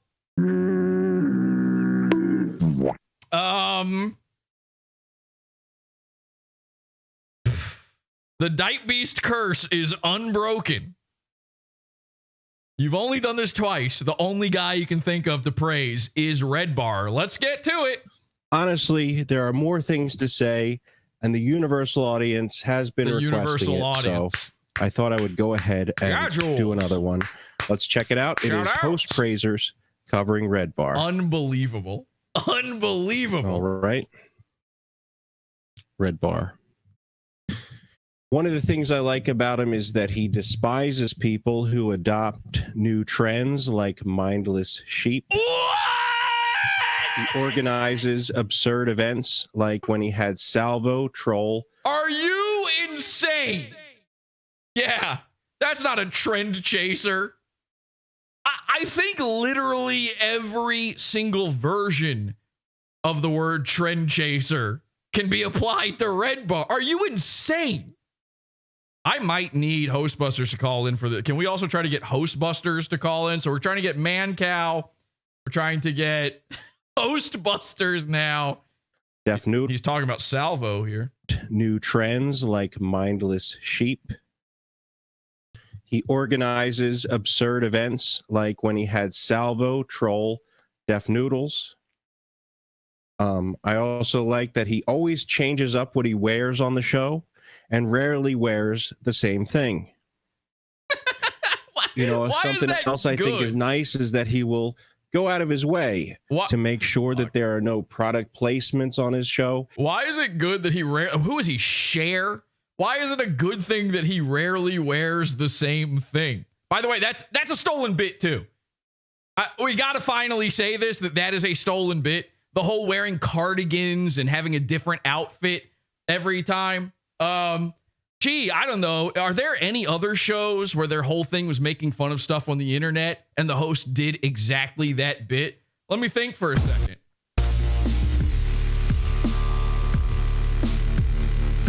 Welcome to Tosh.0. This is our first show, and you're probably expecting to be blown away right out of the box. Calm down. Give this show a chance to grow. And now it's just showing him going through wearing he's got a different outfit. And every single episode of Tosh.0, every season, he would have a new type of thing. Here's season 1, cardigans. Huh. Let's take a look at all of his cardigans. Notice that I've upgraded to cardigans. That's right. You might have noticed that I've upgraded to cardigans. That's right. No more hoodies. I'm wearing nothing but tight-fitting cardigans like I'm Mr. Rogers. Get used to it. Okay, last season was all about cardigans, but that is so 2009. It is a new decade now, and everyone is dying to know what I'll be wearing for the first half of season 2. So without further ado, it's casual jacket! Oh, man. There was a lot of debate about what I would be wearing for the rest of this season. A lot of you voted online, and I want you to know your votes were wasted. They didn't count. Your opinions are stupid. So without further ado, I give you the Summer of Deep V's! Okay, you get it. By the way, what does REDBAR think about Daniel Tosh? People have been asking me about Daniel Tosh. Mike, what are your thoughts on Daniel Tosh? Guys, for those of you who don't know, I've despised Daniel Tosh since I've ever laid eyes on him. Oh, okay. Well, that takes care of that. All right, back to Hostbusters then. Hosty, take it away. Do we got Hostbusters? Is he coming? Even to the point where he will cover up energy drink cans with custom labels. Like in this picture, it says mid-show power increase. He also has a very strong comedic character without becoming one-dimensional. Oh my God! Wait. His number one goal is always to entertain. Hang on a second. We got to go back through these. Hang on. This is slipping away from me here. Quickly. He is pointing out that sometimes he covers up labels on stuff because to avoid product placement. What about Jim Beam? What about Balenciaga? What about Teddy Fresh? What about all of the labels that he's constantly showing to show you that he's into designer clothing? What about online ceramics? What about Yeezy? What are you talking about? These guys are so busted in the head. The only host ever busted on Hostbusters is Hostbuster, and it was because a guy made him come. Show power increase. He also has a very strong comedic character without becoming one-dimensional. And his example of that is Andrew Dice Clay, another Jewish guy in a leather jacket telling you he's cool. What an interesting sequence of events. Now, of course, actually, he's got an international no sign through Andrew Dice Clay, as if to say, no, Mike's better than that. It's the same. Andrew Dice Clay was the Fonz. REDBAR is Andrew Dice Clay. It's all the same thing. It's just yet another Jewish guy pretending to be not Jewish, telling you he's cool. It's just the wigger version of that. His number one goal, instead of being an Italian guy, an Italian leather jacket guy, he's just a wigger this time. Goal is always to entertain and doesn't get caught up in trying to prove he's part of some social agenda. He has found a way to capture the soul of what made Opie and Anthony a great show while avoiding being a carbon copy. By copying Howard Stern now. Yeah, he jumped off from one to the other. He is good at criticizing culture through the lens of a regular person, something Adam Carolla used to be good at. By copying Adam Carolla. He has a fog machine that he uses to create dramatic effects.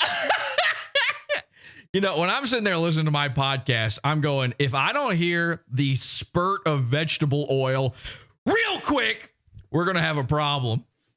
He's the person who finally sold me on the value of prop comedy. Oh my God. How about this? If it's done well, it can be its own art form. It's its own art form either way. He has empathy for his audience. He cares that he creates something worth watching. Empathy for his audience? You mean the people that he doxes if they don't continue paying for Scars Club? Empathy for his audience? These people are sick in the head. There's only 2 Host Praisers episodes. They're both about REDBAR. This is every fan of REDBAR. He will admit when he likes a show or movie that everyone else hates. Wow. Brave. Stunning.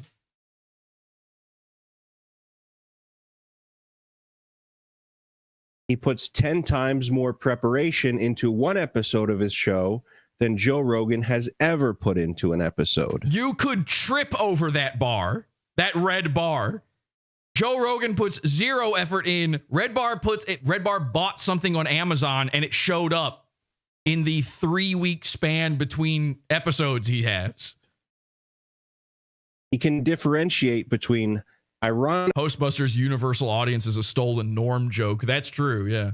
racism and outright hatred. Yeah, oh, he's just being ironic when he does N-word bop.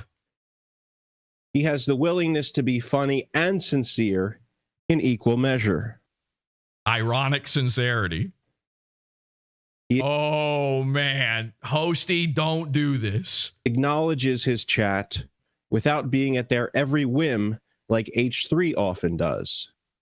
This is the worst example you could give of something that, of a person that RedBar is different from. I first covered H3. It was before they even had a podcast. I covered H3 back in like 2015 or something like that. Then in 2017, I did a whole episode about them. Okay. And then a year later, give it a year, and I'm not kidding about that. You can look this up. A year later, RedBar found out what H3 is for the first time, supposedly, and started covering them. And it has been nothing but him trying to get to the level of H3 and steal their audience from them and be them ever since. Nobody makes him seethe with jealousy more than H3. There is no difference between Mike and Ethan, between Jules and Hila. Mike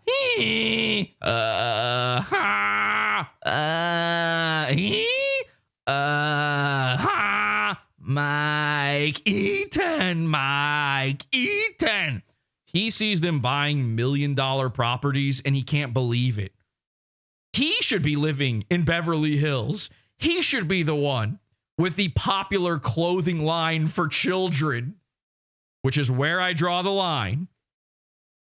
He should be the one with, I don't know, who's friends with Hassan Piker. He should be the one who is Jewish. They done hoodooed me.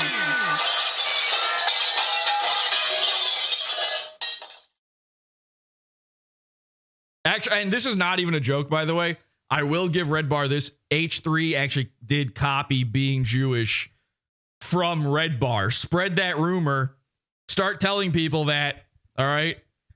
H3 didn't used to be Jewish until they started watching RedBar. They copied Jules. They saw how Jewish he is. He promotes other creators like the whole thing about them meeting in Israel is a fake story that RedBar actually made up. Too Lazy to Try, Comedy Enhancement, and Podcast Enforcement. He admits when comedians are funny, regardless of their political persuasion. Louis J. Gomez and Tim Heidecker are complete opposite ends of the spectrum, and he can appreciate them both. He's joking. He's not friends. He doesn't like either one of them. He does limited run merch rather than having a tacky store with 7,000 shirts that are always for sale. He does that because he has to do it. You understand? Like, I have to do that now. The reason there's no merch on the site right now is because my merch guys who used to do the print on demand stuff for me, they don't do that anymore. So they still exist. Their company did not get shut down, actually. They just don't do the print on demand stuff anymore. And they're the only company I know of that had decent quality, actually good quality, print on demand, because they were a small local business that just started doing that. And they just can't keep up with the demand for it anymore. So you have two options. You can either have a Teespring store and sell literal garbage to idiots like Mersh, where he's selling his terrible Bad Luck Boys designs that rub off in the water. Try to iron a Bad Luck Boys t-shirt. See what happens. It'll hack your whole house on fire. You will burn down to the ground if you do that. You actually can't even fold one of Mersh's t-shirts without breaking it in half like a cracker. I actually saw, there's a guy who bought one of Mersh's shirts. I was like, oh my God, I'm so sorry about the quality. He had a meltdown about this. Meanwhile, I look at the picture of the shirt. There's bugs. You can see bugs moving around between the woven fibers of the shirt. So that's option A. And I saw that in a photo, by the way, a JPEG, moving bugs.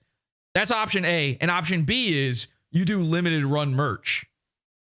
There's no special sauce. It's not a heat drop. It's not these any of these big people who do these limited run things. It's because your other option is shit. You can either do quality and only pay for the amount of shirts that you will sell, thus a limited run, or shit. It's not shitty to have multiple designs if they're good. It's not shitty to have multiple designs if they're high quality. Unfortunately, that's just really hard to come by now. So I am still setting up my thing. We will have stuff soon. I hate the idea that I have to do these limited run things. My new merch guys, I've begged them multiple times. Don't you have a print on demand person? And they're like, nah, you should really do the limited run. I hate it. I want you guys to just be able to get the shirts. I'm not trying to make a hype thing. I'm not starting a clothing line. I don't think that I'm going to be the next Teddy Fresh. He criticizes himself through the same lens he criticizes others. If he's going to trash people's sets or production, he makes sure his is top notch. And the taxpayers get to pay for it. And by the way, he doesn't criticize himself. He does everything through a smear on the lens of plausible deniability. Every single thing about him, anytime a person says that he's playing a character, my heart breaks for how stupid that idiot is. As if he's playing a character on the stream. He's Andy Kaufman. It's the same guy. All of these dudes, Tim Heidecker, Sam Hyde, REDBAR, they're all Andy Kaufman. It's just that easy. Being Andy Kaufman is so easy that there's 5 modern day ones. Does that make sense? He uses money to dominate other creators in a humorous fashion, like when he donated Mersh $375. Huh, interesting. So if somebody were to do one more than that, would that mean they dominated him? Thank you, Hosty. Thank you, buddy. I appreciate it. He was able to be both generous and show who's in charge. Oh, I'm in charge now. He has proven time and time again. I didn't know that's how it worked, but I'm apparently now in charge. Okay, cool. Latest to RedBav. And amazed to check out you enjoyed it. Go ahead to redbarradio.net to check out the REDBAR show. And now he's plugging it for them. Okay, an absolutely bizarre man. People in chat were literally saying, why is he like this? Why is he talking that way? What's wrong with him? It's Xanax. He's on pills. This is a freak. Everybody who watches REDBAR is on drugs. The big irony, the grand irony is, I've been saying I was in the world of stand-up and improv comedy since I was 13 years old, which a long, long time ago. It predates REDBAR, okay? And I figured out a long time ago, and sketch comedy, by the way. I did all of those. And I figured out a long time ago, oh, these people stink. And stand-up had a particular lonely funk on it. This act of desperation. I hate stand-up comedy, and I always have. REDBAR doesn't hate stand-up. REDBAR got fucked over by his friend who he started a stand-up club with. His entire crusade against stand-up isn't because of a feeling or a thought he has about the art form. One he claims he's never done, so how could you have a feeling about it? It's a crusade against the people who wronged him by proxy. It's this proxy war he's fighting because he was humiliated by these people. I hate stand-up. I think it is bad. And I've been saying this for a very, very long time. Okay? It's a dead art form. Almost nobody is even good at it. REDBAR makes fun of these stand-ups for completely unrelated reasons. And mostly, by the way, because now every comedy podcast is run by a stand-up comedian. So these are the people, these are the top YouTubers to make fun of. These are the clickbait. REDBAR's attempt to take down stand-up has nothing. Actually, hang on a second. Let me bring up that Host Busters video again. You know, it's not worth it. We got to go into a pod after show. I was going to go into a whole thing about this, but I have shit here for this pod after show. I just realized how late it's getting. I have shit here for this pod after show that is going to blow your mind, including my enemy, Ryan Kelly, who had my YouTube channel taken down. We are going to look at his wife, his disgusting, ugly, fat wife, completely naked. Okay? All of that and so much more. Just give me a minute to get it set up, and we're going to be over at the Pizza Fund. PodAwful.pizza if you're not already signed up. PodAwful.tv if you want to watch the live stream. We'll get that set up in just a second. And that's it. We're just going to end the show there. I don't care. It doesn't need a big outro. We'll be watching your drum set, though. All right? So the death of stand-up comedy happened a long time ago. It's time for a new death. It's called the death of cool. We can't allow these people to do it anymore, and PodAwful will solve world comedy. I'll see you in the Pizza Fund. Until next time, have an awful day.